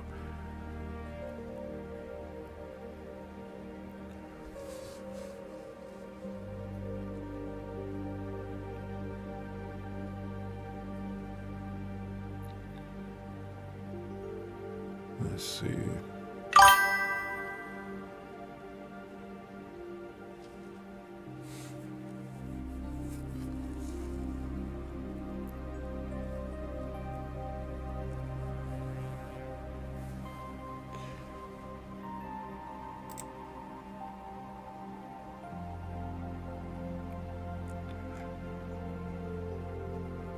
Hang on before I go. Okay.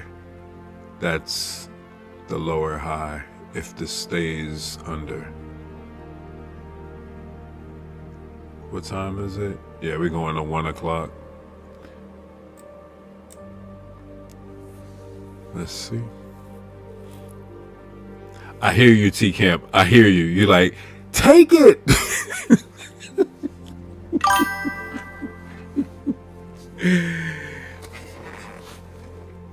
I hear you. I hear you, like, take it, fool. Take it.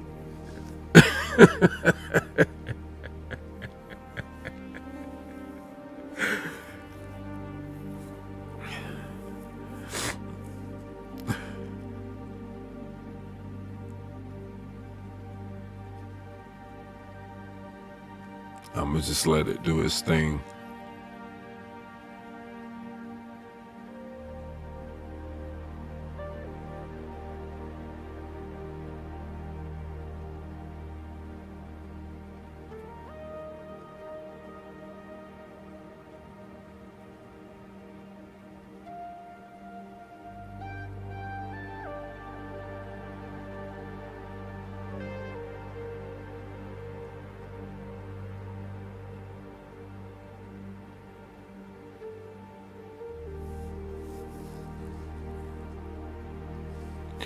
Yeah, I'm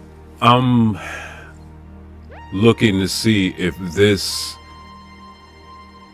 lower high remains in place, because then that will at least help continue to shape that narrative that yes, this isn't for a longer term short, this is an intermediary and then a continuation long.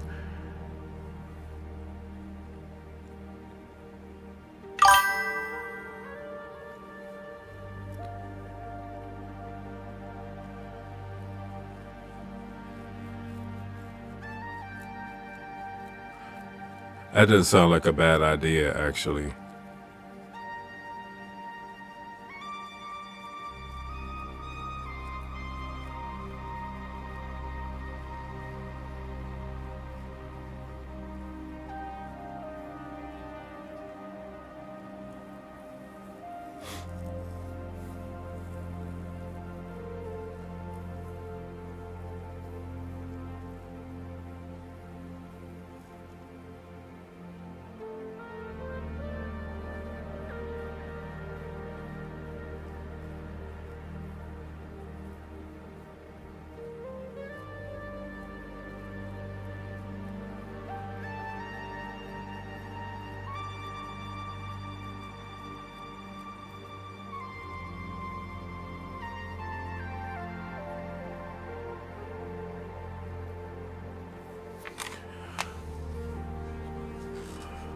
I'm curious because Friday,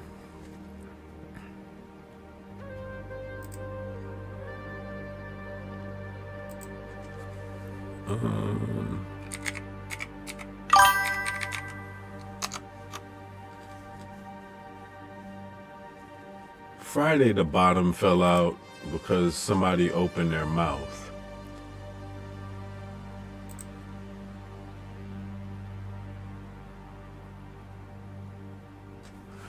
Yeah, we could.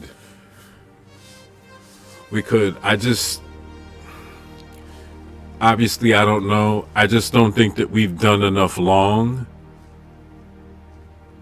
to facilitate the shorts. You know what I mean?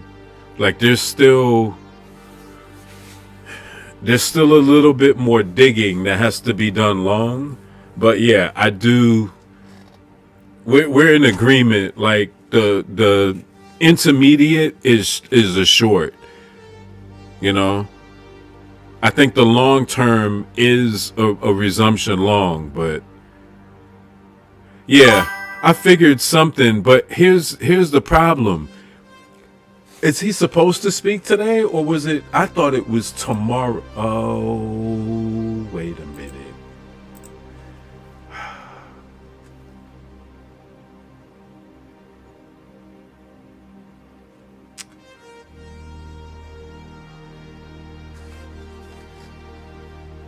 $12:30.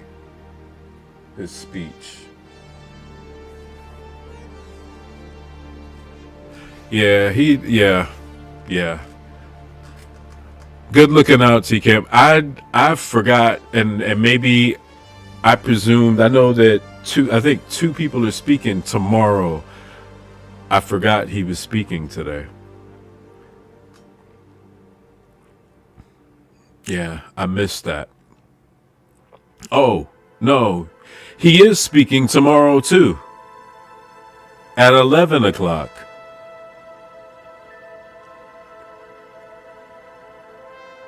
And then Daly is speaking at 2. Fuck's sake, man. Y'all need to make up your fucking minds, bros. Like, I don't, yeah.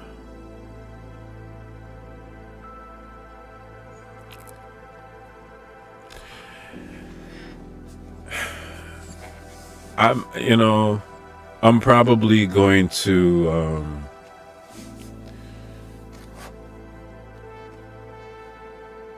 I'll really have to think, and it's not going to be some long drawn out, but I'm really going to have to think about whether or not I even want to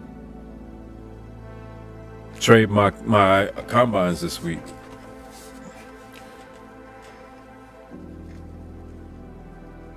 And it's not about, for me, it's not about not wanting to take a loss. It's me basically saying I don't want to deal with the manual intervention when price says it should do X and you decide that you want to say something and that intervention allows it to do Y. I'm not for that.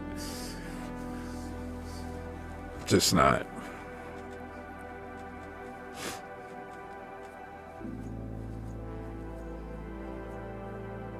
So, I mean, it may not be worth it for me this week. But I'll think about that. Now, that doesn't mean I won't still come on and, we can't torch the... we can't have a barbecue chicken alert for this practice account. And conversely, if we go all the way up in this one, that doesn't mean, that,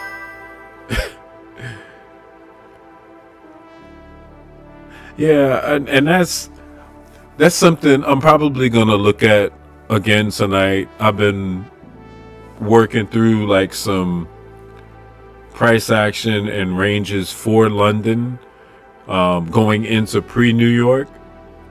And I'm just going to kind of look back through and see if there is something. Globex, I might have to pull back from also this week.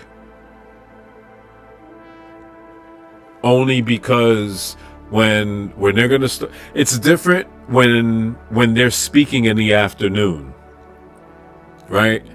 When they're speaking in the morning, Globex is just a 6 p.m. open. That's all it is. It essentially means that, like, today's the 3rd. When the market opens again at 6 tonight, it's technically the 4th. But it's literally just, if you want to call it the pre-market, but everything obviously overseas is open and we're not until like the pre-New York hours and into 9:30. That's all.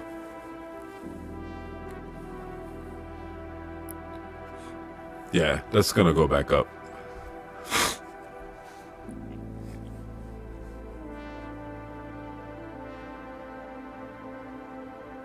This is invariably gonna go back up. It's 104. Yeah, if this is not taken by like 130, because this is that low for the structure, we don't take this by 130, then like that probability is zilch.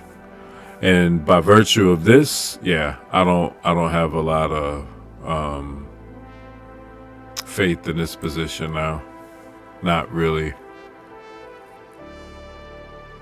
Unless they're going to try to shake the slitch out of people right now.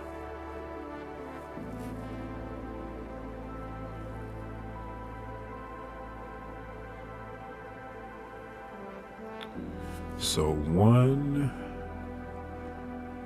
take this.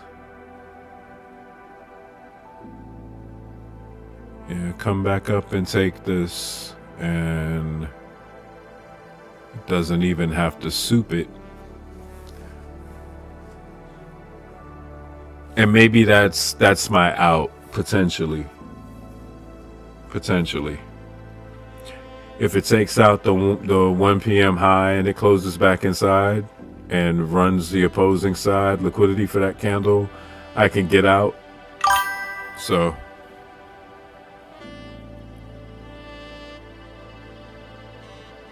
everything USD is sideways. So since I'm not a financial advisor and I'm not giving you financial advice,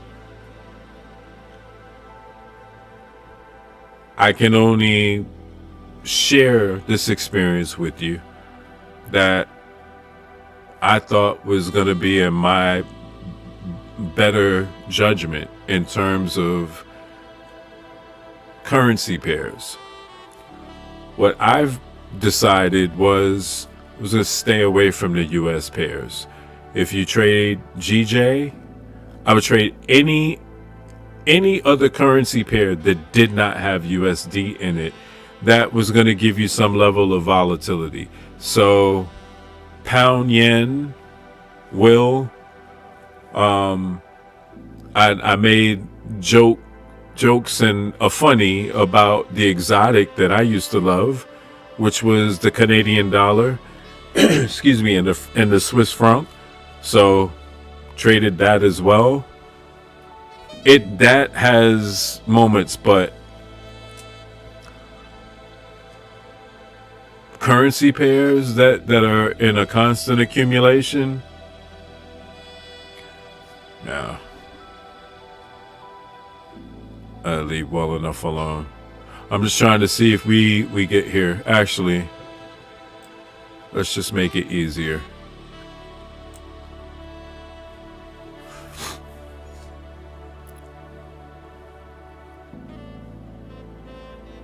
That way I don't have to say, let's see how much further to go. No, if it takes out the low, we're done.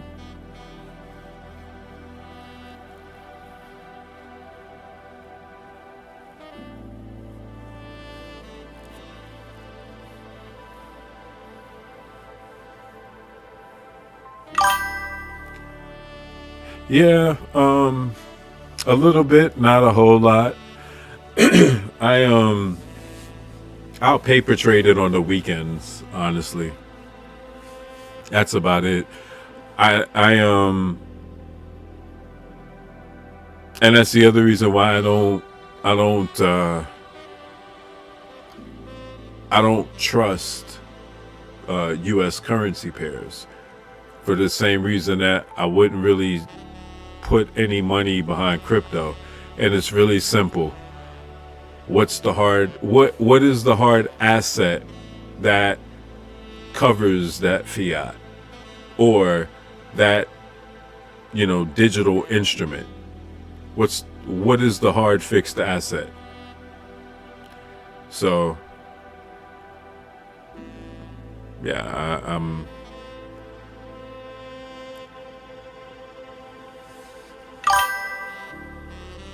went for Forex and not indices. Yeah, it's enjoyable. Like I said, at the end of the day, yes, it's about, making money, passing accounts, getting into a funded account, getting payouts. But, excuse me, I actually enjoy really the overall aspect of what speculation is, what it does. So, but it does reach a point where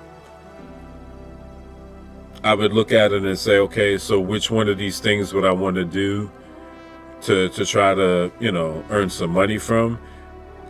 I would be hard pressed to go back to Forex, to currencies, just with, and I realize it could be marginal with spreads and the commissions and whatnot, but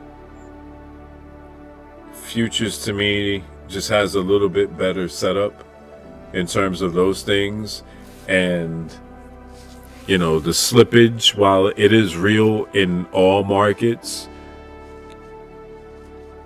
I would never trust prop firms. Yeah, the only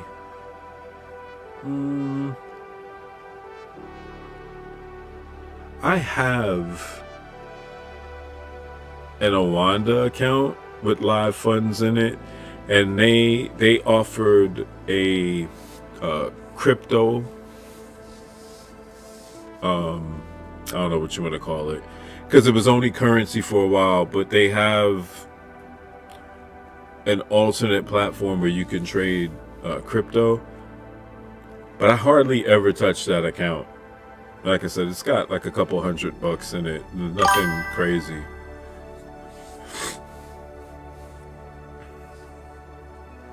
Futures, okay, yeah, I figured.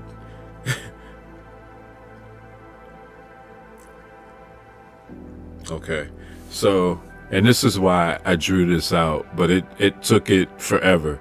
I was just looking to see if we were going to get a close through, and if this wicks through and a closure below, it may continue short.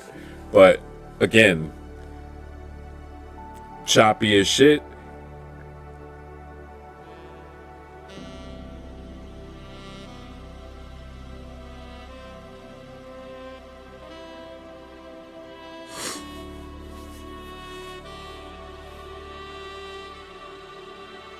I know it seems like I'm willing to die on this hill just to see how this plays out.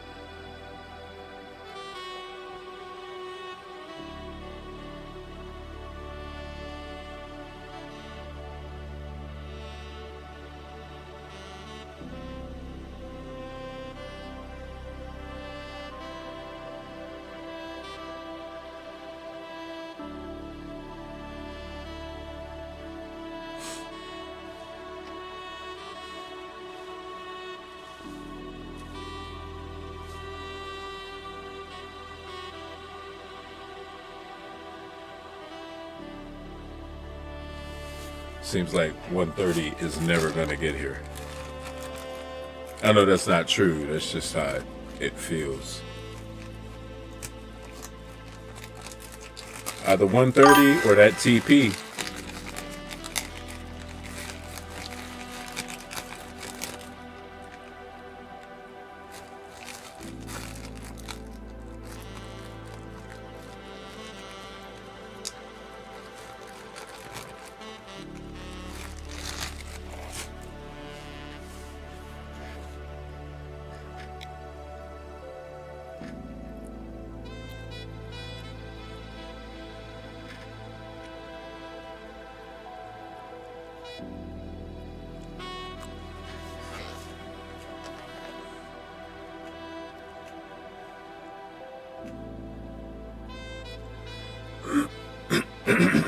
Excuse me.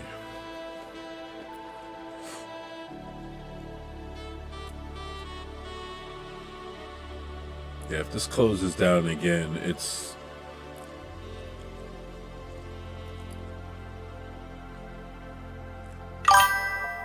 crazy.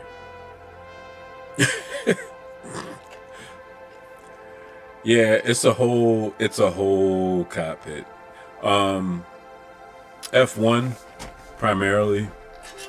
F1, Assetto Corsa. I've got Automobilista 2, so yeah, I'm a F1 kind of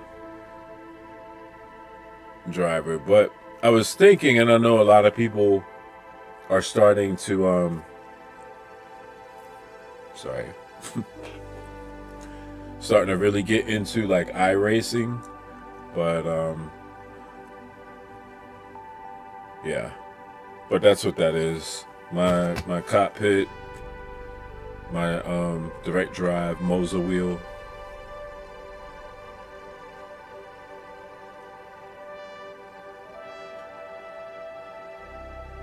That's how crazy I am, though. I'll sit in this damn seat, and if I'm not racing, I'll turn my screen around. So I actually have, like, my cockpit has like the stand for a bigger monitor. But when I realized that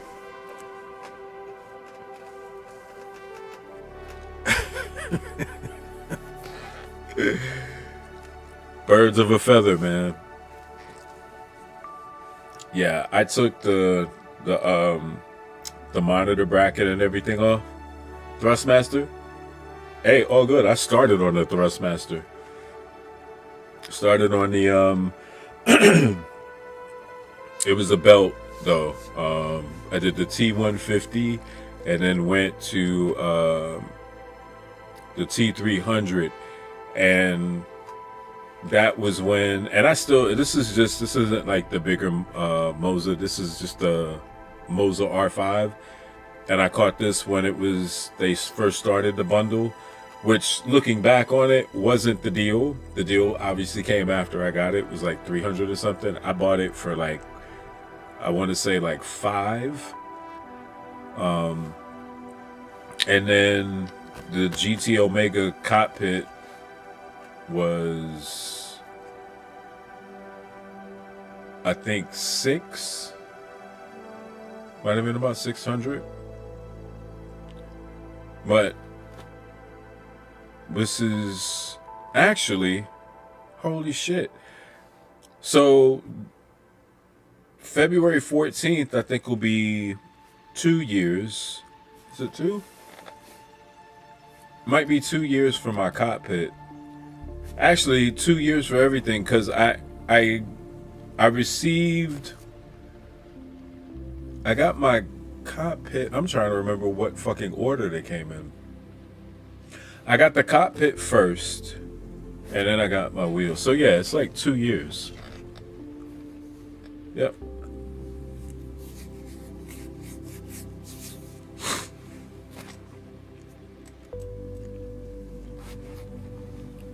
Best investment I could have made, though. Best investment.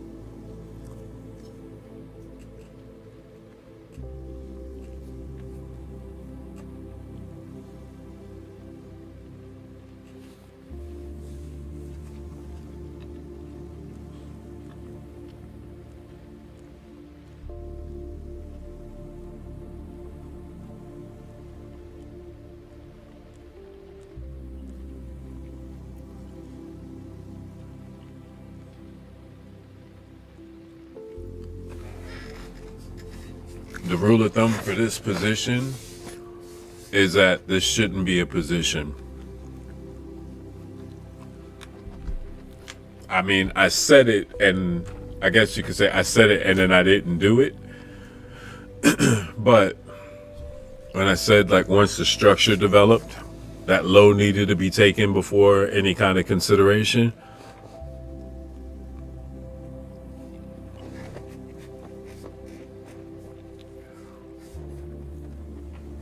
Because that would keep you out of all of this.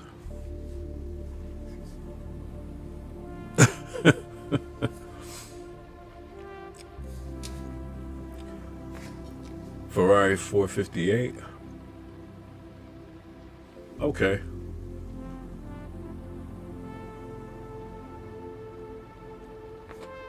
Yeah, I only have 2 on mine, but excuse me. Maybe a late birthday present. I'll it just depends. I mean, I know you're not living under a rock, but I just say, unless there's certain people that are living under rocks, like, yeah, shit's about to get real, son. But I would like to upgrade, my wheel and even the pedals. Cockpit is still fine, but I'd like to do that. Maybe as a late birthday present to myself at some point, but it's not really a priority. It's one of those just want to have, but we'll see. We shall see.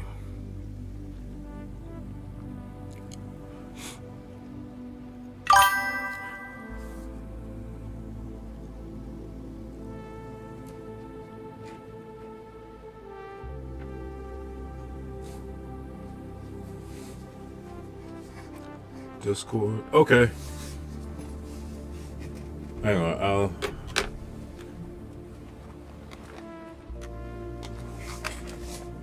pull that right now.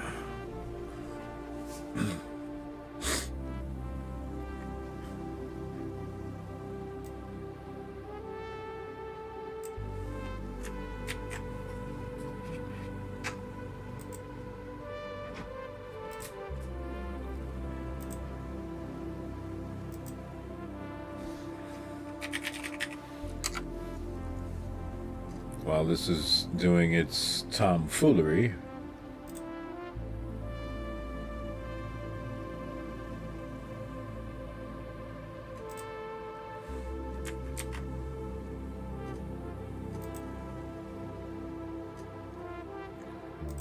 I love how Discord always asks you, are you human? No, I'm not. I'm not. Hey. Don't do that.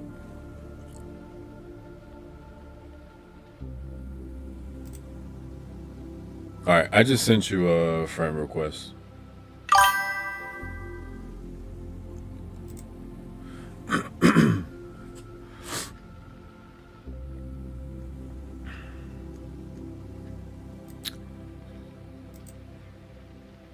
Who do you have, if you don't mind me asking? What provider you have?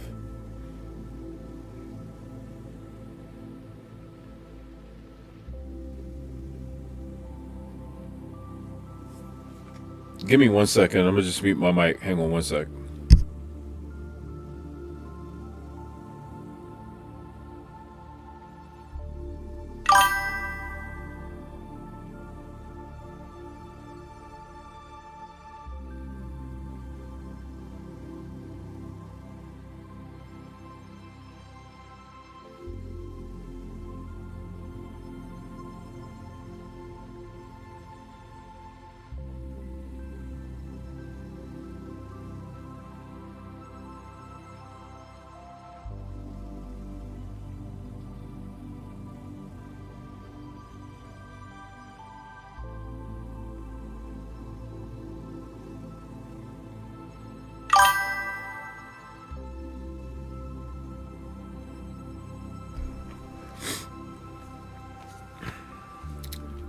I got you. I got you. Hey, Jalen, what's up, man?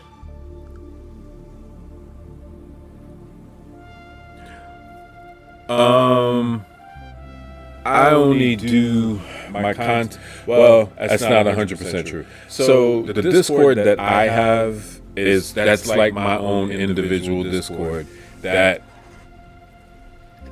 at some point I might change my mind and open that up, but it's literally like ideas, thoughts, whatnot. I'm thinking maybe to open another one or create another one where there's a community and I can post in it. But as a side note, while everybody else is selling, I think it's pronounced WOMP or WO WOP. I do have that in, I think it's in the description. So I'm trying to get better about posting there. So I'm going to try to start to use that. And unlike everybody, most others, there's like no charge for anything in there. So it's free.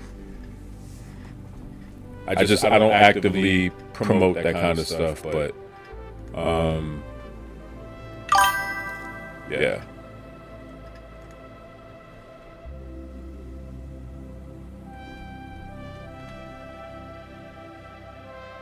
Wow. Yeah. Thanks. Do you have a box C-Camp? Like a modem or a plug for like an Ethernet cable? Because even if it's Wi-Fi, you can strengthen the connection and the through rate if you're able to connect the Ethernet cable. It just makes it more stable. It doesn't mean that it's no. Obviously, you know that though. It doesn't mean it's not Wi-Fi, but it just strengthens that connection to whatever the devices that you're using to connect. No? Okay. That bites.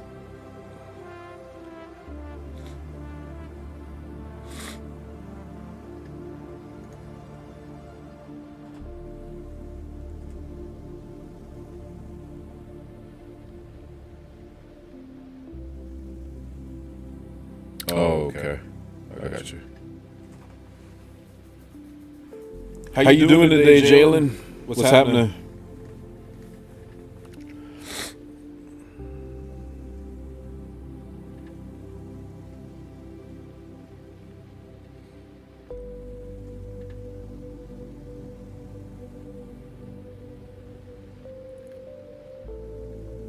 And in the words of Sylvester the cat, this is despicable. All of this, man. This foolishness.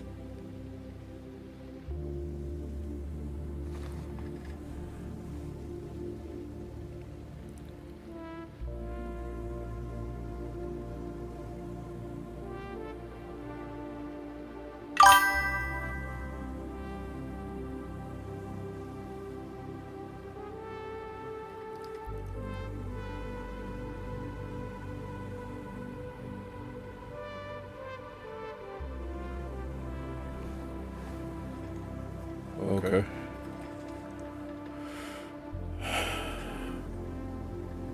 Watching.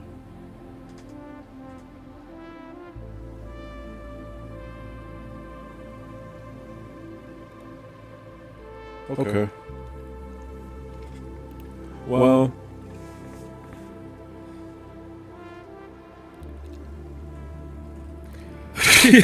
be quiet, TCAP.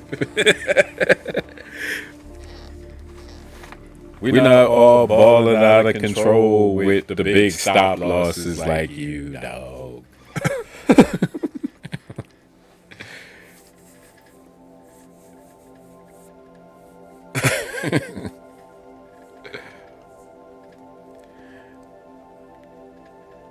Well, Jalen, all I'll say to you is you'll probably get it just depends on, how much longer you're gonna look. You may have another opportunity to get in on a long.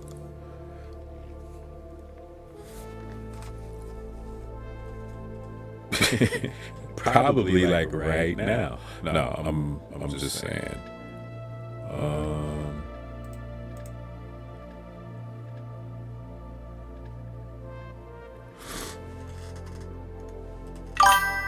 Half of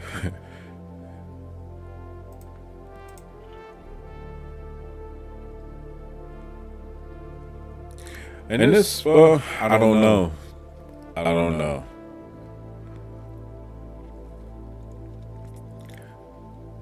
Because as soon as I say, apparently this was going to be enough retracement for this breakout, if this decides that it wants to take off and go now,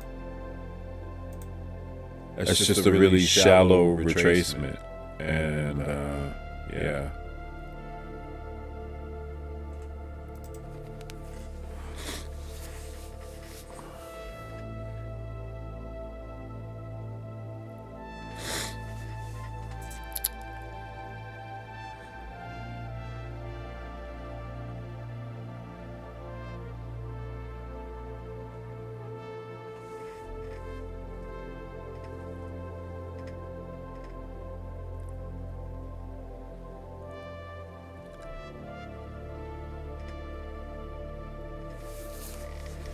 Unless it's still going to go. Yeah, this could. That's crazy.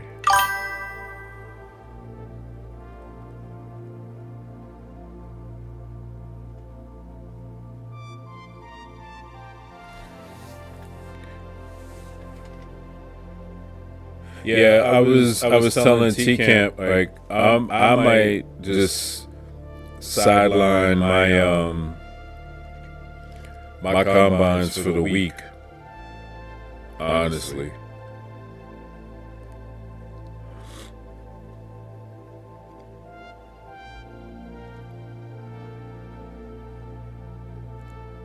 Like if it was just economic news and price, there, obviously there's session workarounds for that.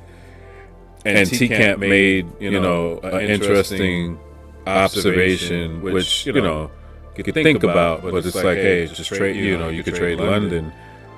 But bigger than that, like I say, if there's any type of, manual intervention, I'm not really interested in. Like that, to me, that's the true gamble. Because it could work in your favor and you're a rock star. Or it could work in your, work against you, and you got a tip cup in your hand on the corner when the light turns red. So, not really, but I'm just saying.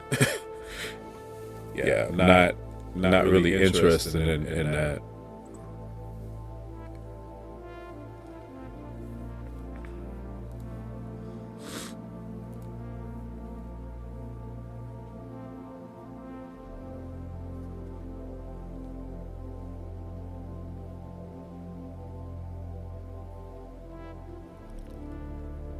So that's the first definitive, but let's see.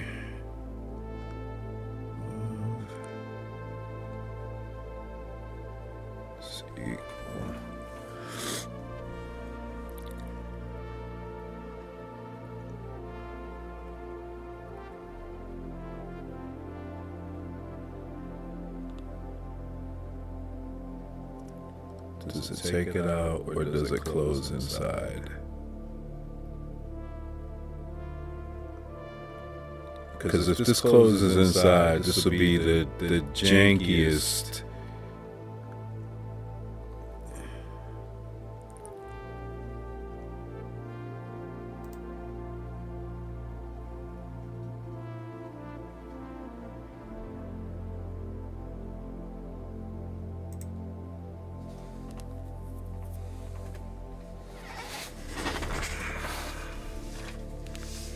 Okay, that's no longer on the table. Sorry. 1 second, guys.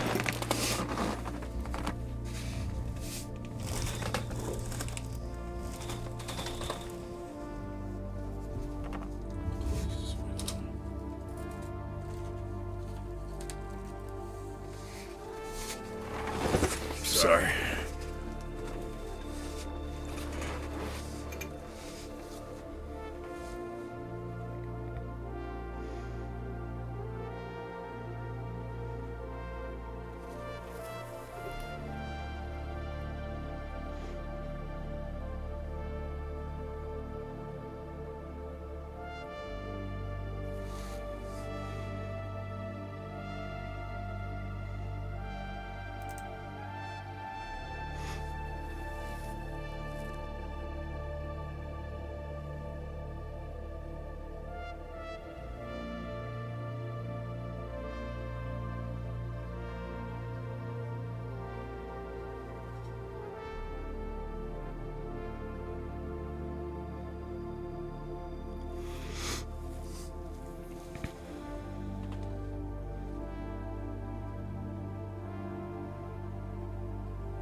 Yeah, we're out.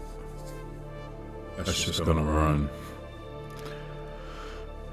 And it's probably just gonna continue to create until it's ready to short.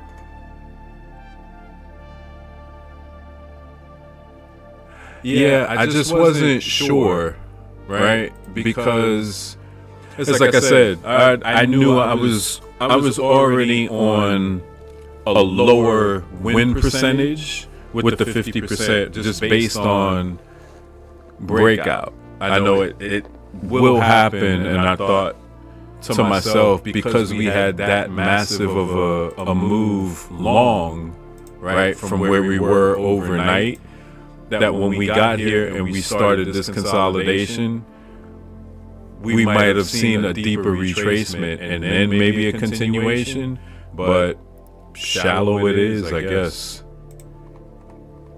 That's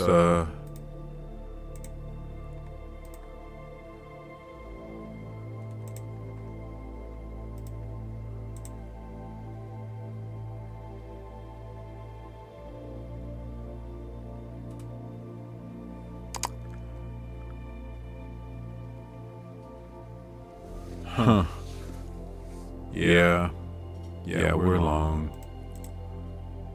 We're gonna be long.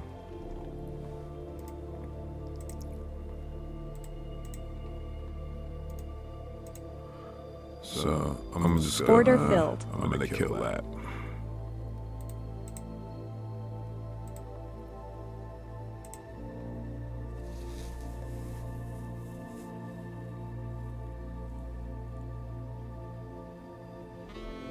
I mean, technically, all the way back, it would stand to be a low resistance liquidity run. There's nothing really to stop price from coming back here and even below, but it's not ready to do that, and that's not what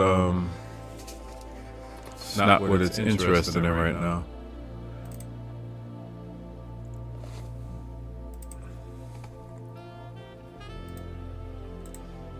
Yeah, and we still have this to fill.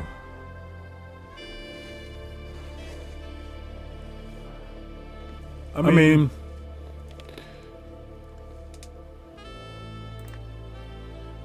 we live and learn, so all good. You'll definitely get another opportunity. That's for certain.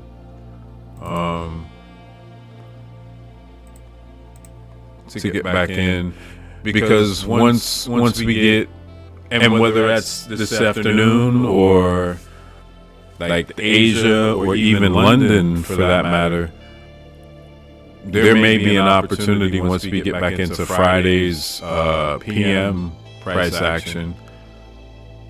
So yeah, I'm gonna leave well enough alone. I'll probably watch it for a little bit, but I'm gonna actually hop off. Starting to get hungry, and that shit's not cutting it. I need food. But T Camp, Jalen, Ishmael, I appreciate you guys for coming through and hanging out. I am gonna actually try to hop on, if I can, every day this week when I get back in. And I don't know, like I said, we just kind of go through. Absolutely, yeah. Food and hibernation. But yeah, guys, I appreciate you for stopping by. Have a good one, T Camp. I'll see you next time. Jalen, take care.